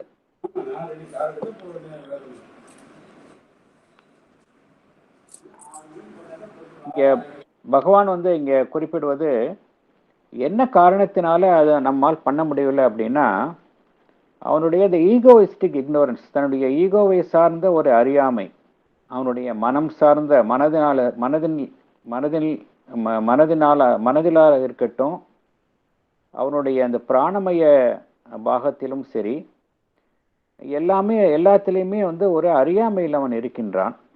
அதனாலதான் வந்து அவன் சந்திக்கக்கூடிய அந்த உலகத்தினுடைய தொடர்புகளை வந்து அவன் வந்து ஒரு பரந்து விரிந்த ஒரு அமைப்புடன் அவன் அணுகுவது இல்லை. எல்லாமே வந்து அவன் சந்திக்கக்கூடிய அமைப்புகளை வந்து ஒரு எச்சரிக்கை உணர்வுடன் சந்திக்கின்றான். அதனால் எந்த அனுபவங்கள்லாம் வந்து அவனுக்கு ஒவ்வாது இருக்கின்றதோ அந்த அனுபவங்களிலிருந்து தன்னை விலக்கிக் கொள்கின்றான். ஒன்றை வேகமாக நாடுகின்றான், திருப்பி அதிலிருந்து வந்து ஒரு மனிதன் அதிலிருந்து ஒரு அதிருப்தி அடைந்த நிலையில் இல்லை ஒரு ஆங்கிரி ரீகாயில்ஸ் அப்படிங்கிறார், ஒரு கோபமுற்ற நிலையில் அதிலிருந்து அவன் விலகிக் கொள்கின்றான். இதெல்லாமே வந்து எந்த விஷயம் அவனுக்கு வந்து மகிழ்ச்சியாக இருக்கின்றதோ இல்லை மகிழ்ச்சியை ஊட்டவில்லையோ இல்லை எந்த விஷயம் வந்து அவனுக்கு வந்து ஒரு சௌகரியத்தை தருகின்றதோ இல்லை எந்த விஷயம் அவனுக்கு வந்து ஒரு எச்சரிக்கை உணர்வை தருகின்றதோ இல்லை எந்த தொடர்பு அவனுக்கு வந்து ஒரு திருப்தியை தருகின்றதோ இல்லை அதிருப்தியை தருகின்றதோ இதை பொறுத்து தான் அவனுடைய இந்த ரியாக்ஷன்ஸ் எதிர் விளைவுகள் அமைகின்றன. இது என்ன காரணம் அப்படின்னா இந்த ஈகோயிஸ்டிக் இக்னோரன்ஸ். அவன் வந்து ஒரு அனைத்தையும் தழுவிய நிலையில் வாழ்வது இல்லை, தன்னுடைய ஈகோவை சார்ந்த அமைப்பில் மாத்திரம் வந்து வாழ்கின்றான். அதனால வந்து தான் மற்றவர்கள் என்ற அந்த பிரிவினையில் வாழ்வதனால உலகத்தில் நாம் சந்திக்கும் தொடர்புகளை ஒரு எச்சரிக்கை உணர்வுடன் அவன் சந்திக்கின்றான். அதனால தான் சில விஷயத்தை வந்து லைக் பண்ணுறான், சில விஷயத்தை வந்து அவன் விரும்புவது இல்லை. அதிலிருந்து மனிதன் விலகுகின்றான். இந்த இது வந்து பகவான் வந்து ஒரு ராங் ரிசப்ஷன் அப்படிங்கிறார், ஒரு தவறான ஒரு ஏற்பு அப்படிங்கிறார், ஒரு தவறான ஒரு வரவேற்பு அப்படிங்கிறார். ஒரு மனிதன் வந்து சரியான முறையில் தன்னுடைய அனுபவங்களை அவன் ஏற்றுக்கொள்வதில்லை, அவன் தவறாக ஏற்றுக்கொள்கின்றான் அப்படிங்கிறார். What causes this wrong reception of life? எது வந்து இந்த ராங் ரிசப்ஷன் இது ஏற்படுத்துகின்றது என்றால் அவனுடைய அந்த டிசையர் சோல் அப்படிங்கிறார். இந்த டிசையர் சோல் தான் வந்து அனைத்திலும் உள்ள அந்த ரசம், அந்த பிளிஸ் ஆனந்தம், அதை வந்து 3 விதமாக தவறாக அது புரிந்து கொள்கின்றது அப்படிங்கிறாரு. Triple miss interpretation of the rasa அப்படிங்கிறார். டிலைட் இன் திங்ஸ் அப்படிங்கிறார். இந்த ட்ரிபிள் இன்டர்பிரிட்டேஷன் அப்படிங்கிறது என்னன்னு பார்த்தோம் அப்படின்னா, அந்த ஒன்று சில தொடர்புகளை அவன் மகிழ்வுடன் ஏற்றுக்கொள்கின்றான், இல்லை சில தொடர்புகள் அவனுக்கு வந்து வலியை தருகின்றன, இல்லை சில தொடர்புகளில் அவன் இதை இரண்டுக்கும் இடைப்பட்ட நிலையில் இருக்கின்றான். இந்த மூன்றுமே வந்து ட்ரிபிள் மிஸ் இன்டர்பிரிட்டேஷன் அப்படிங்கிறாரு. ஒரு மனிதன் வந்து ஒரு தன்னுடைய உண்மையான அந்த ஆன்மாவில் வாழும் மனிதன் வந்து சைக்கிக் பீயிங்ல வந்து ஒரு மனிதன் உணர்ந்து விட்டால் அவன் அனைத்து தொடர்புகளையுமே வந்து அதற்கு பின்னால் உள்ள ஆனந்தத்தை அவனால் கண்டு உணர முடியும். ஆனால் அவர் மனிதன் ஒரு மேற்புற அந்த டிசையர் சோல் அதனில் வாழ்வதால் அனைத்தையுமே அவன் அதனுடைய உருமாற்றம் அடைந்த நிலையில அவன் எதிர்கொள்கின்றான் அப்படிங்கிற கருத்தை பகவான் இங்கே கூறுகின்றார். அதனால் இந்த ஆனந்த ஆஸ்பெக்ட் ஆஃப் சச்சிதானந்தா வந்து எங்கு காணப்படுகின்றது என்றால் நம்முடைய சைக்கிக் பீயிங்ல தான் காணப்படுகின்றது. ஆனால் நாம் ஏன் உணர்வதில்லை என்றால் இந்த சைக்கிக் பீயிங்கினுடைய இரண்டு அம்சமான அந்த டிசையர் சோல் மேற்புறத்தில் வாழ்கின்றோம். ஆதலால் நம்மால் அந்த ஆனந்தத்தை அனைத்து தொடர்புகளிலும் நாம் கண்டுணர முடிவதில்லை. Sir, can I point out one point? சொல்லுங்க sir. One of the reasons for the problem how the individual and the self-realized person differs the effects of the universe and the body and mind of an ordinary individual and the one who is self-realized is different. Janaka says that is the reason why the problem exists. Yes sir, yes, உண்மைதான், true.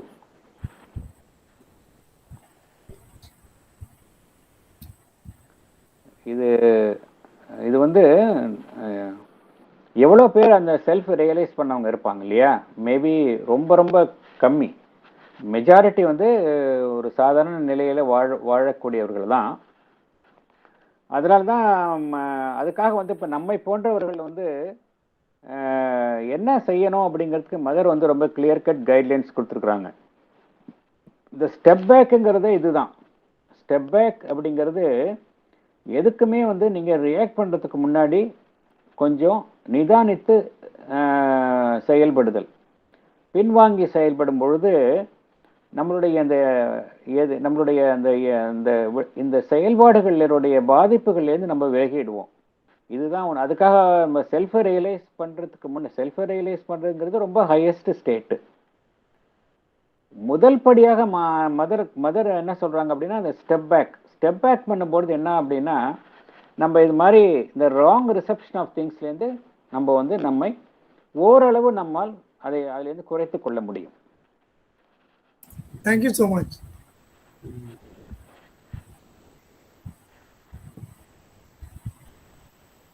Paragraph 7 போலாம். Paragraph 7.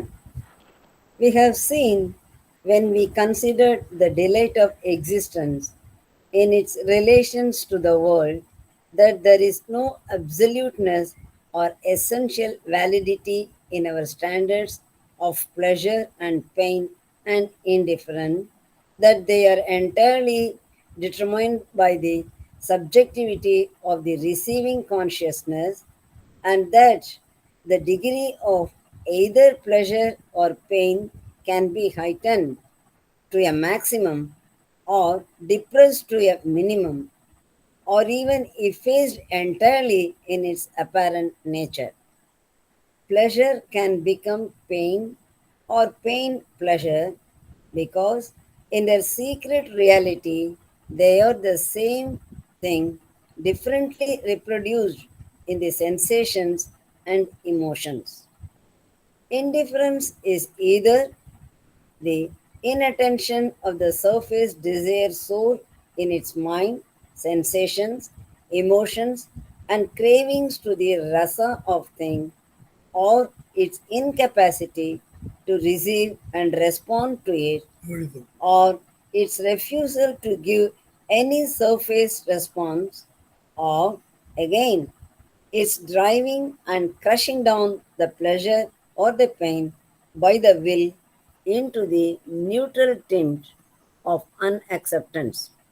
In all these cases, what happens is that either there is a positive refusal or a negative unreadiness or incapacity to render or in any way represent positively on the surface something that is yet subliminally active.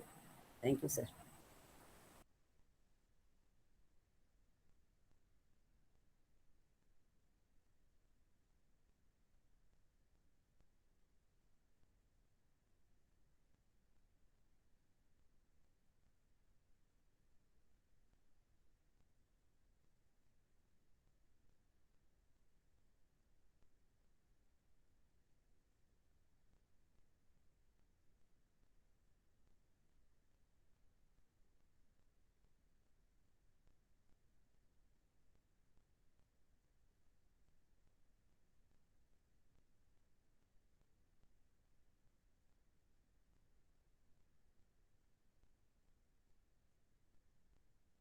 Sir உங்களோடது மியூட்ல இருக்கு சார், சத்தமே வரல.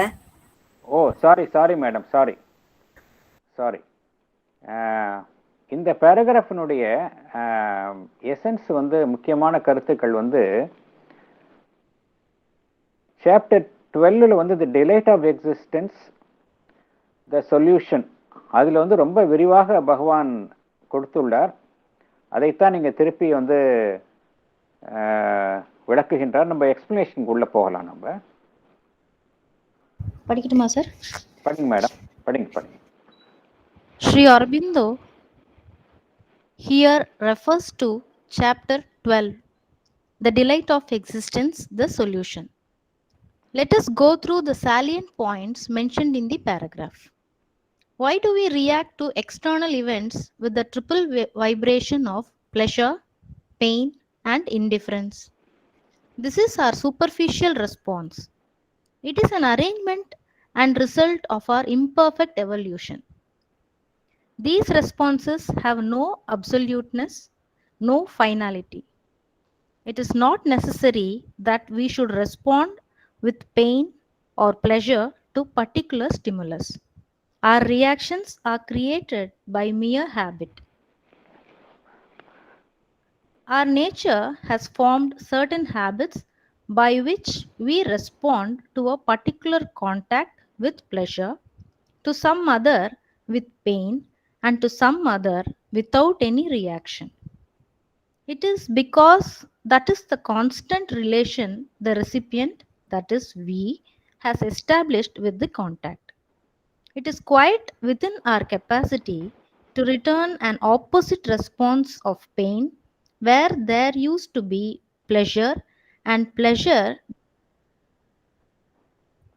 pain and pleasure are interchangeable and can replace each other in separate individuals or in the same individual at different times. These can be maximized or can be entirely eliminated. Is it necessary that we should respond to contacts only with the three modes of pleasure, pain, and neutrality? Sri Aurobindo says it is not so. We have within us the true bliss self. The constant experience of this true self is its inseparable delight. Therefore, it is within our capacity to respond to our contacts, whether they are pleasant or unpleasant, with this delight that is within us. This is the greater victory for us over our own selves. We are in a more complete and deeper possession of ourselves. This is a better reaction than the glad and detached acceptance of our habitual surface reactions into ourselves.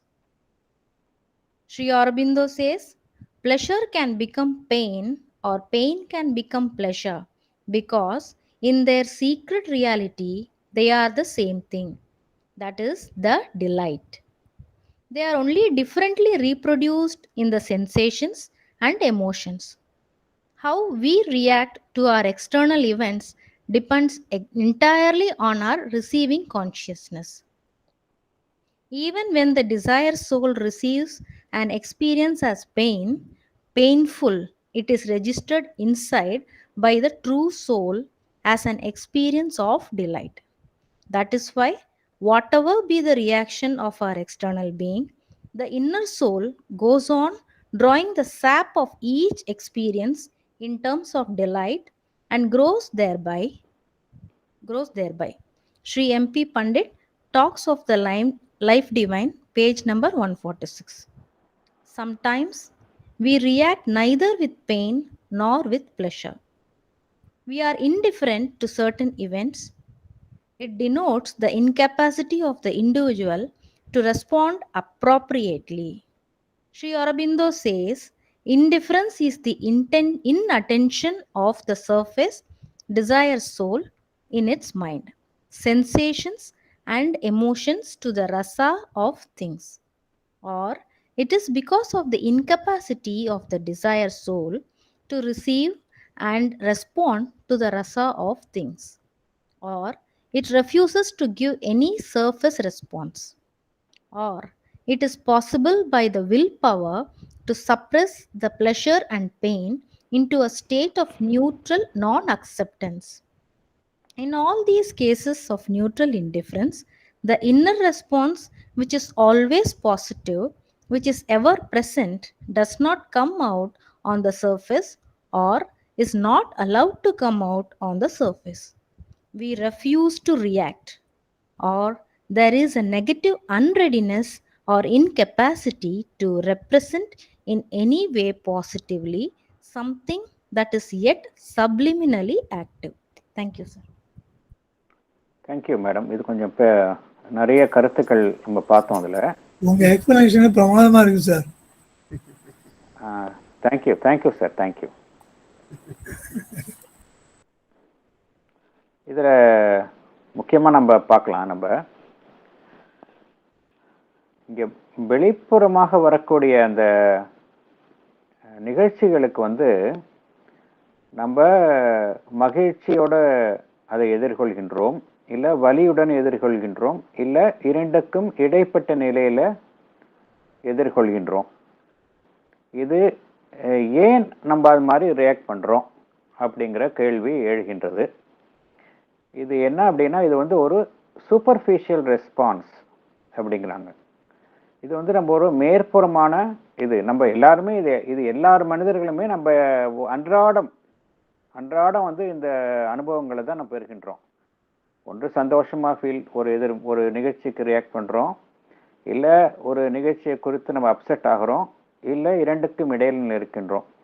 இது மூன்றுமே இது superficial response அப்படின்னு தான் பகவான் சொல்கின்றார்.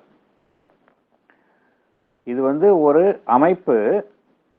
எதன் மூலமாக ஏற்பட்ட அமைப்பு என்றால், நம்மளுடைய ஒரு குறைப்பட்ட பரிணாம வளர்ச்சியின் விளைவாக ஏற்பட்ட ஒரு அமைப்பு அப்படிங்கிறார். பரிணாம வளர்ச்சியில் வந்து ஒரு குறைபட்ட நிலையில் இருக்கின்றோம். அதனால் உண்டான ஒரு இடைப்பட்ட நிலைதான் நிலையினால்தான் நாம் அவ்வாறு இந்த மூன்று விதமாக நாம் ரியாக்ட் பண்ணுகிறோம் அப்படிங்கிறார். அதால வந்து முக்கியமான கருத்து என்ன அப்படின்னா, நம்மளுடைய ரியாக்ஷன்ஸ்ல வந்து ஒரு அப்சல்யூட்னஸ் கிடையாது. இப்போ ஒரு நிகழ்ச்சி நடக்குது, இந்த நிகழ்ச்சிக்கு வந்து ஒருத்தர் ரொம்ப மகிழ்ச்சி அடைகிறாரு அப்படின்னு எடுத்துட்டோம்னா, அப்படின்னா அந்த நிகழ்ச்சிக்கு வந்து மகிழ்ச்சி தான் அடையணும் அப்படிங்கிற ஒரு அப்சல்யூட்னஸ், ஒரு அவசியம் கிடையாது. அதே போல ஒரு நிகழ்ச்சி நடக்கின்றது, அதற்கு வந்து ஒருத்தர் துக்கப்படுகிறார் என்று வைத்துக்கொண்டால், அந்த நிகழ்ச்சிக்கு அவர் துக்கம்தான் பட வேண்டும் என்கின்ற ஒரு அறுதியிட்ட தன்மை கிடையாது அப்படிங்கிறார் பகவான். இதுக்கெல்லாம் வந்து ஒரு அப்சல்யூட்னஸ் கிடையாது. இது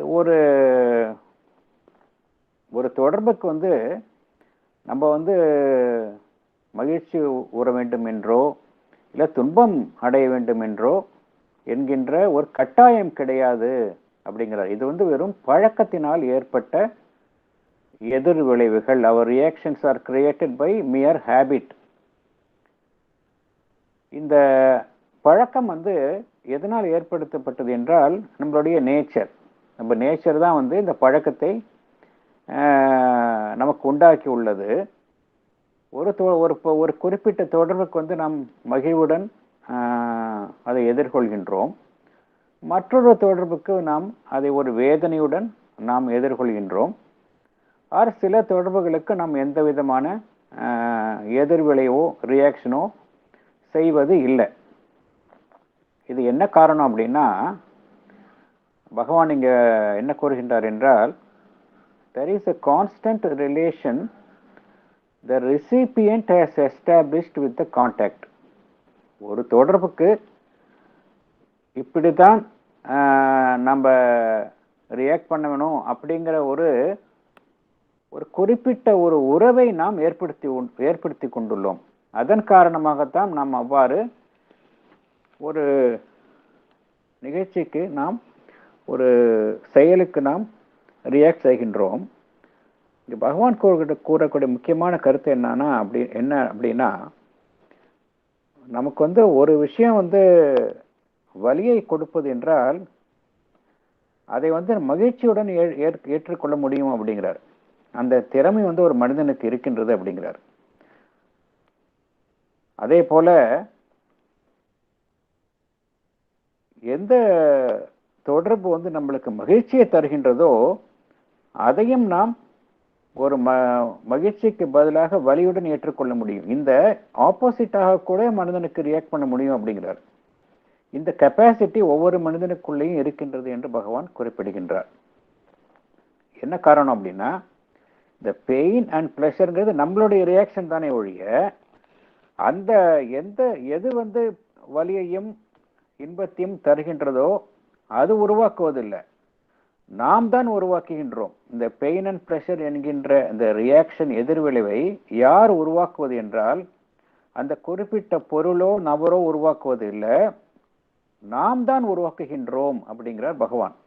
ஆதலால் பெயின் அண்ட் பிளஷர் இது வந்து இன்டர்சேஞ்சபிள் அப்படிங்கிறார். இன்டர்சேஞ்சபிள்னா ஒரு இடத்துல வலி இருப்பதற்கு பதிலாக நம்மளுக்கு இன்பம் உணரலாம், எந்த இடத்துல இன்பம் இருக்கோ அந்த இடத்துல வலியை உணர முடியும் அப்படிங்கிறார். இன்டர்சேஞ்சபிள். ஏனென்றால் ஒரு மனுஷனுக்கு வந்து ஒரு விஷயம் வந்து சந்தோஷத்தை தரும், இன்னொரு மனிதனுக்கு அதே விஷயம் சந்தோஷத்தை தராது. அதுதான் இங்க அர்த்தம். அதே போல ஒரே மனுஷனுக்கு ஒரு காலத்துல எந்த விஷயம் சந்தோஷத்தை கொடுத்ததோ அந்த விஷயம் இப்போ சந்தோஷத்தை கொடுக்காது. அப்படின்னா என்ன அர்த்தம் அப்படின்னா, இந்த பெயின் அண்ட் ப்ரெஷர் இதுக்கெல்லாம் வந்து ஒரு அப்சல்யூட்னஸ் கிடையாது அப்படிங்கிறார் பகவான். இப்போ வந்து இந்த நமக்குள்ள வந்து இந்த பிளிஸ் செல்ஃப், ஆனந்தமயா இருக்கின்றது, ஆனந்தமய புருஷன் இருக்கின்றது, பிளிஸ் செல்ஃப் இருக்கின்றது. அதனால் நமக்கு வந்து இந்த ஆனந்தத்தை, இந்த வலியை வந்து ஒரு மனிதன் வந்து இன்பமாக மாற்றிக்கொள்ள முடியும் அப்படிங்கிறார். Pleasure can become pain R pain can become pleasure அப்படிங்கிறார். என்ன காரணம் அப்படின்னா இதுக்கு சீக்ரெட் ரியாலிட்டி என்னன்னு பார்த்தோம் அப்படின்னா அதுக்கு பின்னாடி இருக்கக்கூடிய இருக்குது இந்த டிலைட் தான். அதனால நம்ம வந்து இந்த இரண்டையுமே வந்து வலியாக இருக்கட்டும் இன்பமாக இருக்கட்டும் அதற்கு பின்னால் உள்ள அந்த ஆனந்தத்தை நம்ம வந்து உணரும் பொழுது நம்ம இது ரெண்டுக்குமே வந்து அதனுடைய எதிர்நிலைகளை நம்ம வந்து ரியாக்ட் பண்ண மாட்டோம் அப்படிங்கிற ஒரு கருத்தை இங்கு பகவான் கூறுகின்றார். இந்த அது எப்பொழுது சாத்தியம் அப்படின்னா ஒரு மனிதன் வந்து அந்த ட்ரூ செல்ஃப் த சைக்கிக் பீயிங் அதை உணரும் பொழுது தான் அவனுக்கு சாத்தியம். என்ன காரணம்னா இந்த சைக்கிக் பீயிங் ஓட இணைந்தது என்னன்னு பார்த்தோம் அப்படின்னா அதனுடன் பிரிக்க முடியாத அந்த ஆனந்தம் இன்செப்பரபிள் டிலைட் என்று பகவான் கூறுகின்றார். அதனால் ஒரு மனிதன் சைத்திய புருஷனை உணரும் பொழுதுதான் இந்த நிலையை வந்து மனிதன் அடைய முடியும். அதர்வைஸ் நம்ம வந்து சர்ஃபேஸில் தான் இருப்போம். இது மாதிரி நம்ம எதிர் விளைவுகளை தான் நாம் தொடர்ந்து அவ்வாறு தான் நம்ம ரியாக்ட் பண்ணி கொண்டு இருப்போம். இந்த இன்னொரு முக்கியமான ஒரு கருத்து என்ன அப்படின்னா நாம் வந்து என்னதான் வெளிப்புறத்துல வந்து நம்மளுடைய அனுபவங்கள்ல வலியை உணர்ந்தாலும் சரி வேதனையை உணர்ந்தாலும் சரி நமக்குள் இருக்கக்கூடிய அந்த ட்ரூ சோல் இந்த சைக்கிக் பீயிங் அது எப்பொழுதுமே அது வந்து ஒரு ஆனந்தத்தின் அனுபவமாகத்தான் அது ஏற்றுக்கொள்கின்றது அப்படிங்கிறாங்க. எக்ஸ்டர்னல் பீயிங்ல வந்து என்னதான் ரியாக்ஷன் இருந்தாலும் சரி நம்மளுடைய இன்னர் சோல் வந்து எல்லா அனுபவங்களிலும் அதனும் உள்ள அந்த எசன்ஸ் ஆஃப் டிலைட் அதைத்தான் அது அடைகின்றது. அதன் மூலமாக அது வளர்ச்சி அடைகின்றது என்கின்ற கருத்து இங்கே கூறப்படுகிறது. முக்கியமான கருத்து. என்ன காரணம்? அதனால்தான் அதுதான் வந்து சைத்திய புருஷனுடைய வளர்ச்சி எதன் மூலமாக ஏற்படுகின்றது என்றால் அது வெவ்வேறு பிறவிகளில் வெவ்வேறு அனுபவங்களை எதிர்கொள்கின்றது.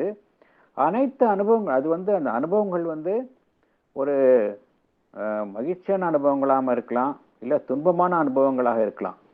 ஆனால் எல்லா அனுபவங்களிலும் வந்து அது வந்து இந்த ஆனந்தத்தை தான் அது வந்து எடுத்துக்கொள்கின்றது, எடுத்துக்கொண்டு அதன் மூலமாக வளருகின்றது என்கின்ற கருத்து இங்கு கூறப்படுகின்றது. இது ஒரு முக்கியமான கருத்து.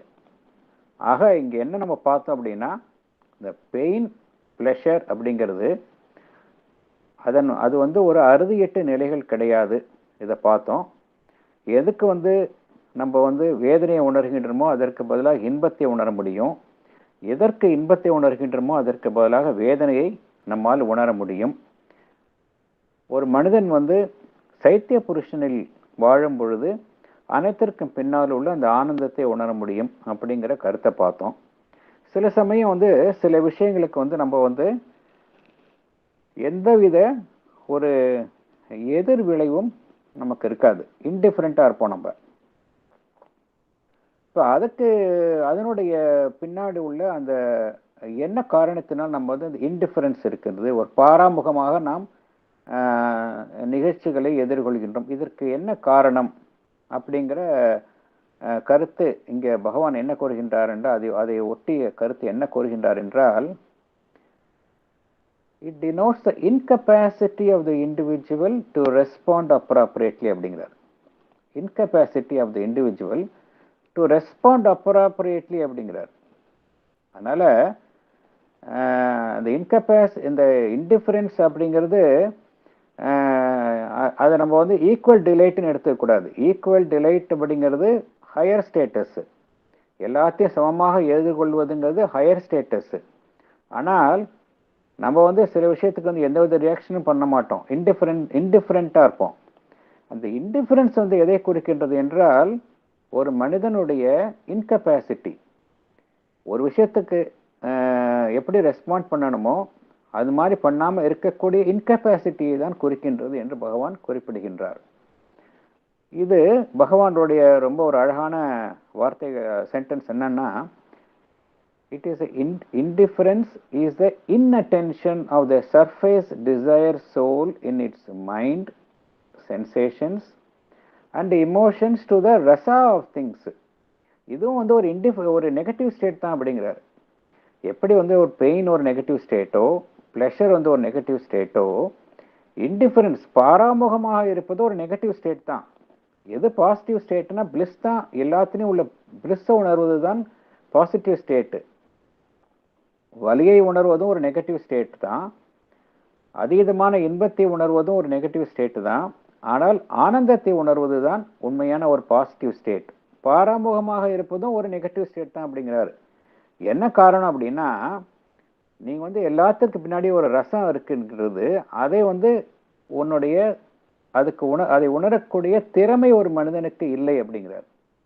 Inattention of the desire soul in its mind, sensations and emotions to the rasa of things அப்படிங்கிறார். இதுதான் முக்கியமான காரணம். என்ன காரணம்னா, அந்த மேற்புற இருக்கக்கூடிய அந்த டிசையர் சோல், அதனுடைய இன்கெப்பாசிட்டி, அது வந்து இந்த வெளிப்புறத்தில் இருக்கக்கூடிய அந்த அமைப்புகளின் மூலமாக பெறக்கூடிய உண்மையான அந்த ரசத்தை அது வந்து வாங்கக்கூடிய திறமை அதுக்கு இருப்பது இல்லை அப்படிங்கிறார். அதனாலதான் it refuses to give any surface response. மேற்புறமான எந்த விதமான ஒரு எதிர்விளைவையும் அது ஏற்படுத்துவது இல்லை. சில சமயம் என்ன பண்றோம், நம்மளுடைய வில் பவர்னால ப்ளஷர் அண்ட் பெயின் அதை வந்து ஒரு அடக்கி வைக்கிறோம், ஒரு நியூட்ரல் நான் அக்செப்டன்ஸ். இதுவும் சாத்தியம். ஒரு மனிதன் வந்து ஒரு சங்கல்பத்தின் மூலமாக வலி எந்த இடத்தில் ஏற்படுகின்றதோ வலியை வெளியில் காட்டாமலும், இன்பம் எங்கு காணப்படுகின்றதோ அந்த இன்பத்தை வெளிப்படுத்தாமலும் இருக்க முடியும். ஸோ இந்த இன்டிஃபரன்ஸ் என்பது பாராமுக நிலை என்பது இதனால் கூட ஏற்படுகின்றது அப்படிங்கிற கருத்தை பகவான் குறிப்பிடுகின்றார். இது என்ன, இது இன் ஆல் தீஸ் கேசஸ், இது எல்லா விதமான in all these cases of neutral indifference, இது மாதிரி ஒரு பாராமுக நிலை எல்லாத்திலையும் என்ன நடக்கின்றது என்றால், உள்முகமாக இருக்கக்கூடிய அந்த சைத்திய புருஷன் அனைத்திலுமே வந்து ஒரு பாசிட்டிவாக தான் இருக்கின்றது, ஒரு உண்மையான ஆனந்த அனுபவத்தை தான் பெறுகின்றது. ஆனால் மேற்புறமாக நம்ம இருக்கக்கூடிய அந்த சர்ஃபேஸ் டிசையர் சோல், அது வந்து எந்த விதமான ஒரு மேற்புற இயக்கங்களையோ மேற்புற ரியாக்ஷன்ஸ் எதையுமே அது வெளிப்படுத்தாமல் இருக்கின்றது அப்படிங்கிறார். ஸோ 3 விதமான நிலைகளை பகவான் குறிப்பிடுகின்றார். ஒன்று இந்த பெயின், இன்னொன்று மற்றொன்று ப்ளஷர், மூன்றாவது இது இரண்டுக்கும் இடைப்பட்ட நிலை. இந்த 3 நிலைகளுமே வந்து ஒரு அறுதியிட்ட நிலைகள் கிடையாது. எந்த இடத்தில் வலி ஏற்படுகின்றதோ ஒரு மனிதன் அந்த இடத்தில் அதற்கு எதிர்நிலையான மகிழ்ச்சியை உணர முடியும். எந்த இடத்தில் மகிழ்ச்சி ஏற்படுகின்றதோ அதற்கு எதிர்நிலையான வலியை மனிதன் உணர முடியும். அதே போன்று இந்த பாராமுக நிலை என்பதும் ஒரு பாசிட்டிவ் ஸ்டேட் கிடையாது அப்படிங்கிறாரு. அது வந்து என்ன அப்படின்னா, incapacity of the person of his desire soul to respond to the rasa of things அப்படிங்கிறாரு. ஏனென்றால் ஒவ்வொன்றுக்கு பின்னால ஒரு ரசா இருக்கின்றது, ஒரு எசென்ஷியல் டிலைட் இருக்கின்றது. அதற்கு நம்மளுடைய இன்கெப்பாசிட்டி, இதுதான் வந்து இந்த இன்டிஃபரன்ஸ் அப்படிங்கிறது. ஸோ இந்த 3 நிலைகளுமே வந்து பகவான் குறிப்பிடுவது ஒரு அறுதியிட்ட நிலைகள் கிடையாது. இந்த 3ற்கும் பின்னால் வந்து இந்த ஆனந்த நிலை இருக்கின்றது. அது எப்பொழுது மனிதன் உணர முடியும் அப்படின்னா, ஒரு மனிதன் அந்த ட்ரூ சோல் அதனுடன் ஒரு மனிதன் ஐக்கியப்படுத்திக் கொள்ளும் பொழுதுதான் அவன் சந்திக்கும் அனைத்து விஷயங்களுக்கும் பின்னால் உள்ள அந்த ஆனந்தத்தை, essential delight or rasa of things, அதை உணர முடியும் அப்படிங்கிற ஒரு கருத்தை சொல்கின்றார் இங்க. இது வந்து விரிவாக பகவான் வந்து சாப்டர் 12 நமக்கு விளக்கியுள்ளார். The delight of existence, the solution, அதில் நம்ம பார்த்துருக்கோம். சார், இதை வந்து பகவான் ஸ்ரீ ரமணர் வந்து ஞானம் அஜ்ஞானத்தை பற்றி சொல்லும் பொழுது இதே ஒரு கருத்தை மாதிரி சொல்லியிருக்கார் சார். அது அந்த உள்ளது நான்ன்ற பாட்டில் அது வருது. பட் இங்கே ஞானம் அஜ்ஞானம்லாம் நம்ம வந்து அகெயின் பெயின் ப்ளஷர் அந்த மாதிரி அதே இதுக்கே கொண்டு போகலாம். ஒன்றும் வந்து ஒரு ஸ்டேட்டஸில் தான் இருக்கும், அஜ்ஞானத்தில் தான் இருந்து கொண்டு அந்த ஞான நிலையை அடையும் பொழுது எல்லாமே ஒன்றாகுன்றது. அந்த அந்த பாட்டை நான் படிக்கலாமா சார்? படிங்க மேடம், படிங்க please.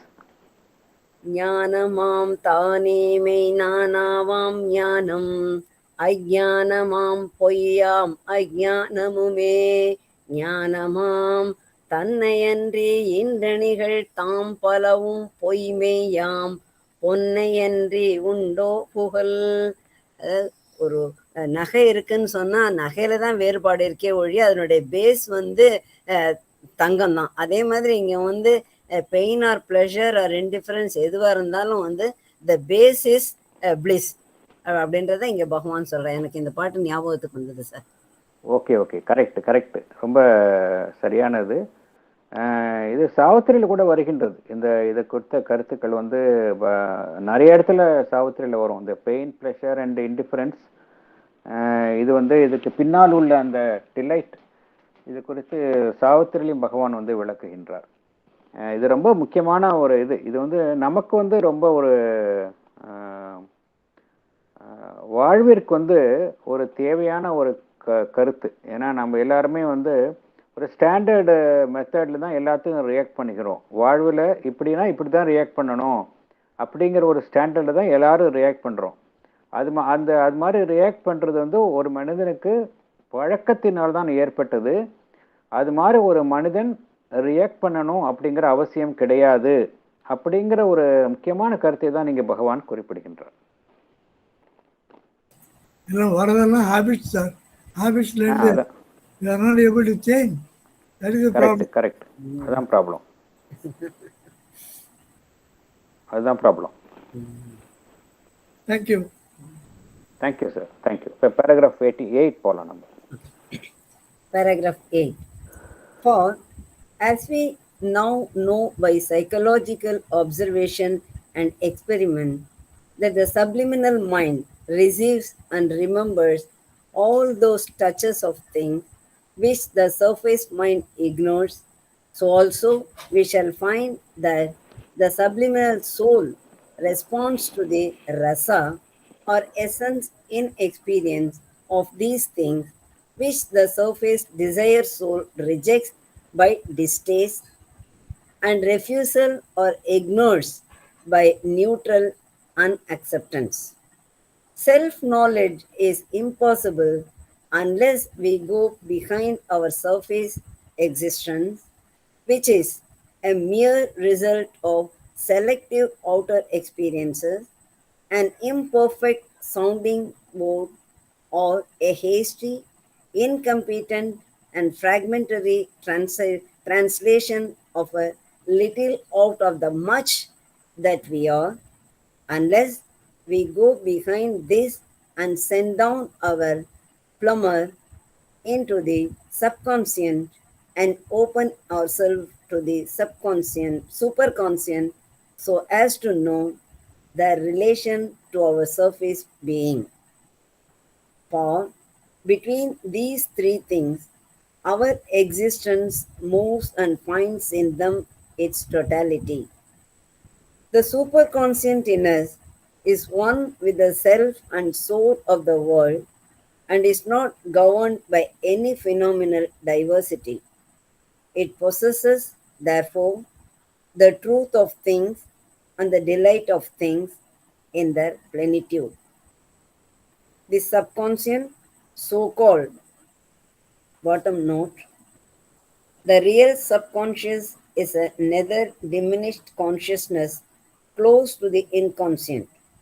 The subliminal is a consciousness larger than our surface existence. But both belong to the inner realm of our being, of which our surface is unaware, so both are jumbled together in our common conception and parlance. So the subconscient, so-called, in that luminous head of itself, which we call the subliminal, is, on the contrary, not a true possessor, but an instrument of experience. It is not practically one with the soul and self of the world, but it is open to it through its world experience. The subliminal soul is conscious inwardly of the rasa of things and has an equal delight in all contexts. It is conscious also of the values and standards of the surface desire soul and receives on its own surface corresponding touches of pleasure, pain, and indifference, but takes an equal delight in all. In other words, our real soul within takes joy of all its experiences, gathers from them strength, pleasure, and knowledge, grows by them in its store and its plenty. It is this real soul in us which compels the shrinking desire mind to bear and even to seek and find a pleasure in what is painful to it, to reject what is pleasant to it, to modify or even reverse its values, to equalize things in indifference, or to equalize them in joy, the joy of the variety of existence. And this it does because it is impelled by the universal to develop itself by all kinds of experience so as to grow in nature. Otherwise, if we lived only by the surface desire soul, we could no more change or advance than the plant or stone in whose immobility or in whose routine of existence, because life is not superficially conscious, the secret soul of things has as yet no instrument by which it can rescue the life out of the fixed and narrow gamut into which it is born. The desire soul, left to itself, would circle in the same grooves forever. Excellent, sir. Thank you. Thank you. இதில் ரொம்ப முக்கியமான ஒரு கருத்து பகவான் சொல்கின்றார். என்னென்ன அப்படின்னா,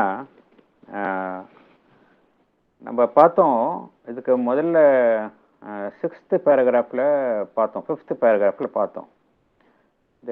இந்த சைக்கிக் பீயிங் அப்படி தான், அதுதான் அது மனம் அல்ல, உடல் அல்ல, வாழ்வல்லன்னு இருந்தால் கூட இது மூன்றுக்கு பின்னால் இருந்து கொண்டு இந்த மூன்றினுடைய உயர்வான அம்சங்களை எது எட்ட செய்கின்றது என்றால் சைக்கிக் பீயிங் அப்படிங்கிறத பார்த்தோம். நம்பர் 1. இரண்டாவது, இந்த சைக்கிக் பீயிங் இல்லை அப்படின்னா இந்த மூன்று அம்சங்களும் இயங்க முடியாதுங்கிறத பார்த்தோம். மூன்றாவது இன்னொரு முக்கியமான கருத்தை பார்த்தோம். இந்த லைஃப்பில் நம்ம எதிர்கொள்கிறது எல்லாமே சச்சிதானந்தாவினுடைய எதிர்நிலைகளாக தான் நாம் எதிர்கொள்கின்றோம். எல்லாமே எதிர்நிலைகளாக எதிர்கொள்கின்றோம். அப்படி இருக்கும்பொழுது பகவான் ஒரு கருத்தை கூறுகின்றார். எதை நம்பி இந்த வாழ்வு நடைபெறுகின்றது அப்படிங்கிற ஒரு கேள்வி பகவான் குறிப்பிட்டுள்ளார். எதை நம்பி இவ்வளவுதான் எதிர்நிலைகளாக இந்த உலகத்தில் காணப்பட்டாலும், அனைத்துமே சச்சிதானந்தாவினுடைய எதிர்நிலைகளாக நாம் காணப்பட்டாலும், எவ்வாறு வாழ்வு தொடர்ந்து நடைபெறுகின்றது அப்படிங்கிற ஒரு கருத்தை பகவான் விளக்கியுள்ளார். எவ்வாறு என்றால், எல்லாமே லைஃப் என்னதான் எதிர்நிலைகளாக காணப்பட்டாலும் எல்லாத்துக்கும் பின்னாடி ஒரு எசென்ஷியல் டிலைட் இருக்குது. அதனால தான் லைஃப் கண்டினியூ ஆகிட்டு இருக்குது அப்படிங்கிற ஒரு கருத்தை பார்த்தோம். அப்படின்னா எது அந்த எசென்ஷியல் டிலைட்டை உணர்கின்றது? ஒரு மனிதனுக்குள்ள எது அந்த எசென்ஷியல் டிலைட்டை உணர்கின்றது? அதனால அவன் மனுஷன் என்னதான் வெளிப்புறத்தில் எவ்வளவுதான் ஏமாற்றம், துக்கம், வலி, வேதனை அவ்வளோ வந்தாலும் கூட எது அவனை தாங்கி பிடித்து அழைத்து செல்கின்றது அப்படின்னா அதற்கு தான் இந்த பகவான் இந்த பேராகிராஃபில் சொல்கின்றார். அவனுடைய psychic being, true self, subliminal self அப்படிங்கிறார்.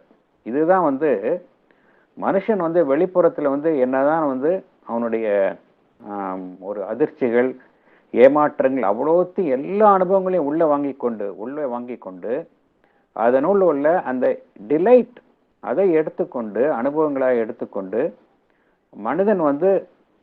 மனிதனுக்கு அந்த வெளிப்புற அந்த டிசையர் சோல் அதற்கு தாங்கும் சக்தியை எது தருகின்றது என்றால் உள்ளிருக்கக்கூடிய அந்த சைத்திய புருஷன் தான் தருகின்றது. அதனாலதான் சைத்திய புருஷன் இல்லை அப்படின்னா யாருமே வாழ முடியாது. It is impossible. அதுதான் முக்கியமான கருத்து. இங்க நம்ம வந்து எக்ஸ்பிளனேஷனுக்குள்ள போகலாம். படிக்கீங்களா சார்? படிங்க madam please. We are exposed to the external context through our surface mind. Most of the experiences received through such context are ignored by our surface mind, but our subliminal mind receives and remembers all those touches of things. Similarly, our surface desire soul rejects by dislike or refusal or ignores by neutral indifference the rasa or essence in experience which it comes across in its dealings in life.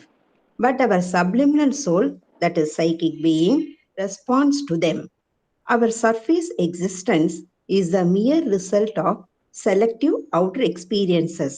Whatever it reveals to us is only an imperfect, a hasty, and a part revelation of the little of what constitutes our total self, because the individual in his total self contains the universe in him.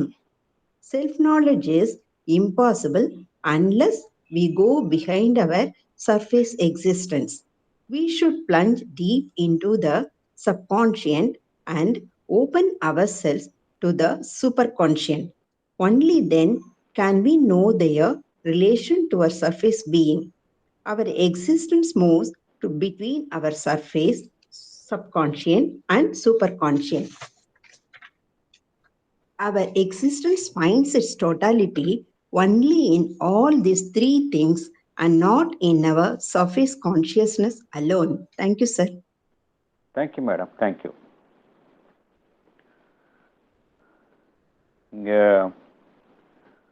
As we now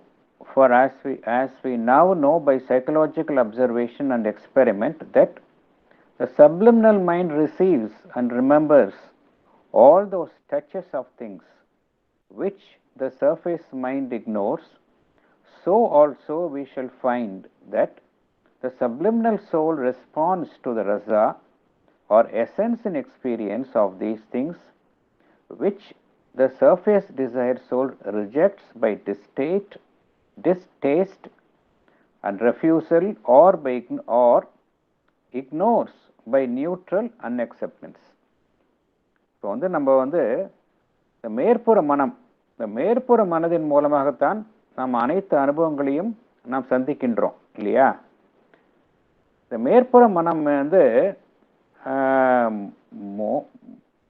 most of the experiences அதை வந்து மேற்புற மனம் சந்திச்சாலும் கூட ஆனால் மேற்புற மனம் அதை மறந்து விடுகின்றது, இல்லை அதை புறந்தள்ளுகின்றது.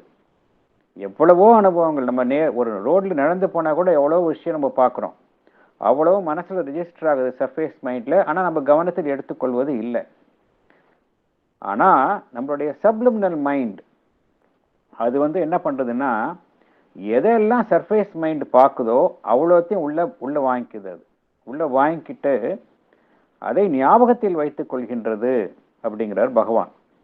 சர்ஃபேஸ் மைண்ட் வந்து எதை வந்து புறந்தள்ளுகின்றதோ அவை அனைத்தையுமே நம்மளுடைய ஆழ்மனம் உள்வாங்கி அந்த அனுபவத்தை தன்னுடைய ஞாபகத்தில் வைத்துக் கொள்கின்றது அப்படிங்கிறார். அதனால் இந்த சர்ஃபேஸ் டிசையர் சோல், இந்த மேற்புற ஆன்மா என்ன பண்றது அப்படின்னா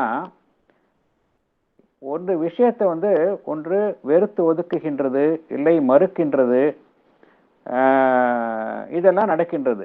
ஆனா நம்மளுடைய அந்த சப்லிமினல் சோல் உள்ள இருக்கிற அந்த சைக்கிக் பீயிங் அது வந்து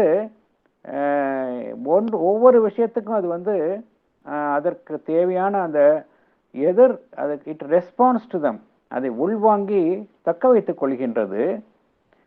இந்த மேற்புற மனதின் மூலமாக பார்த்தோம் அப்படின்னா அது வந்து அது வந்து நம்மளுடைய மேற்புற வாழ்வின் மூலமாக நமக்கு வந்து ஒரு அனுபவங்களினுடைய உண்மைத்தன்மையை நாம் அடைய முடிவது இல்லை.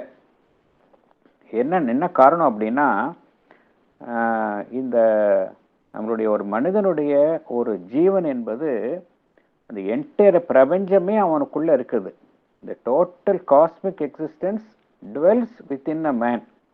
ஆனால் நம்மளுடைய இந்த சர்ஃபேஸ் செல்ஃப், மேற்புற அமைப்பு எதை நமக்கு காட்டுகின்றது என்றால், அவனுடைய ஒட்டுமொத்த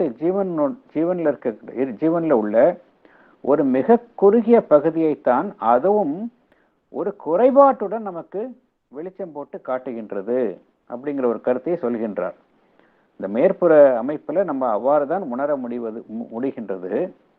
அதனால் நமக்கு வந்து அந்த செல்ஃப் நாலேஜ் என்பது the knowledge of the true self within us, அது வந்து ஒரு மனிதனுக்கு வந்து மேற்புற வாழ்வில் இருக்கிற வரைக்கும் அது சாத்தியம் இல்லை.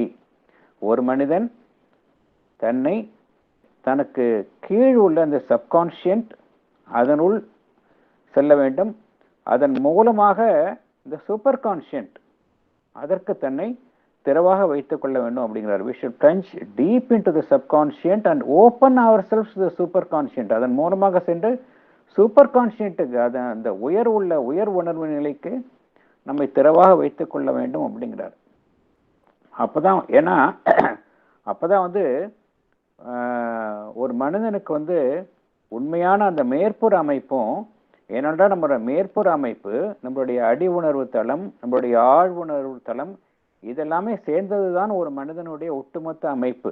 வெறும் மேற்புற அமைப்பில் வாழ்வதன் மூலமாக ஒரு மனிதனுக்கு வந்து தன்னை முழுமையாக அறிந்து கொள்ள முடியாது அப்படிங்கிற கருத்தை பகவான் கூறுகின்றார். இந்த முக்கியமான கருத்தை இங்கு பகவான் கூறுவது, இந்த unless we go behind this and send down our plummet into the subconscient and open ourselves to the superconscient so as to know the relation to our surface being. எப்பன்னா நம்மளுடைய செல்ஃப் நாலேஜ் எப்போ முடியும் அப்படின்னா, இப்போதான் முடியும். we have to go behind our surface self and send down our plummet அப்படின்னா ஆழம் பார்க்கக்கூடிய ஒரு கருவி. plummet into the subconscient and open ourselves to the superconscient. அப்போதான் முடியும் அப்படிங்கிறார். ஏன்னா நம்மளுடைய இந்த 3 நிலைகளில் தான் நம்மளோட ஒரு மனிதனுடைய ஒட்டுமொத்த ஜீவனும் இருக்கின்றது. வெறும் மேற்புற ஜீவனில் வாழ்வதன் மூலமாக நம்மளுடைய உண்மையான அந்த ரியல் செல்ஃப் அதை ஒரு மனிதன் உணர முடியாது என்கின்ற கருத்து முடிகின்றது. மேற்கொண்டு இதை வந்து நம்ம அடுத்த செஷன்ல நம்ம பார்க்கலாம். நம்ம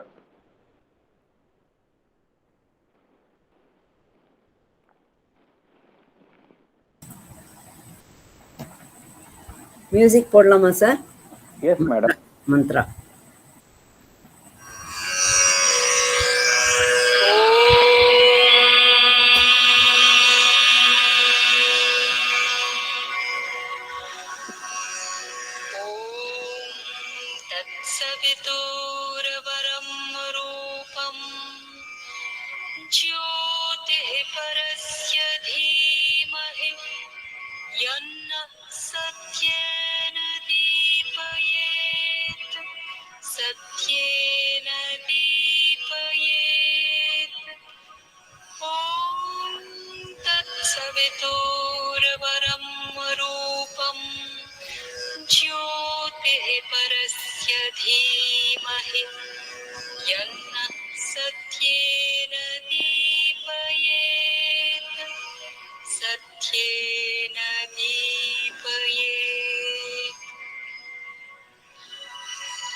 सत्येन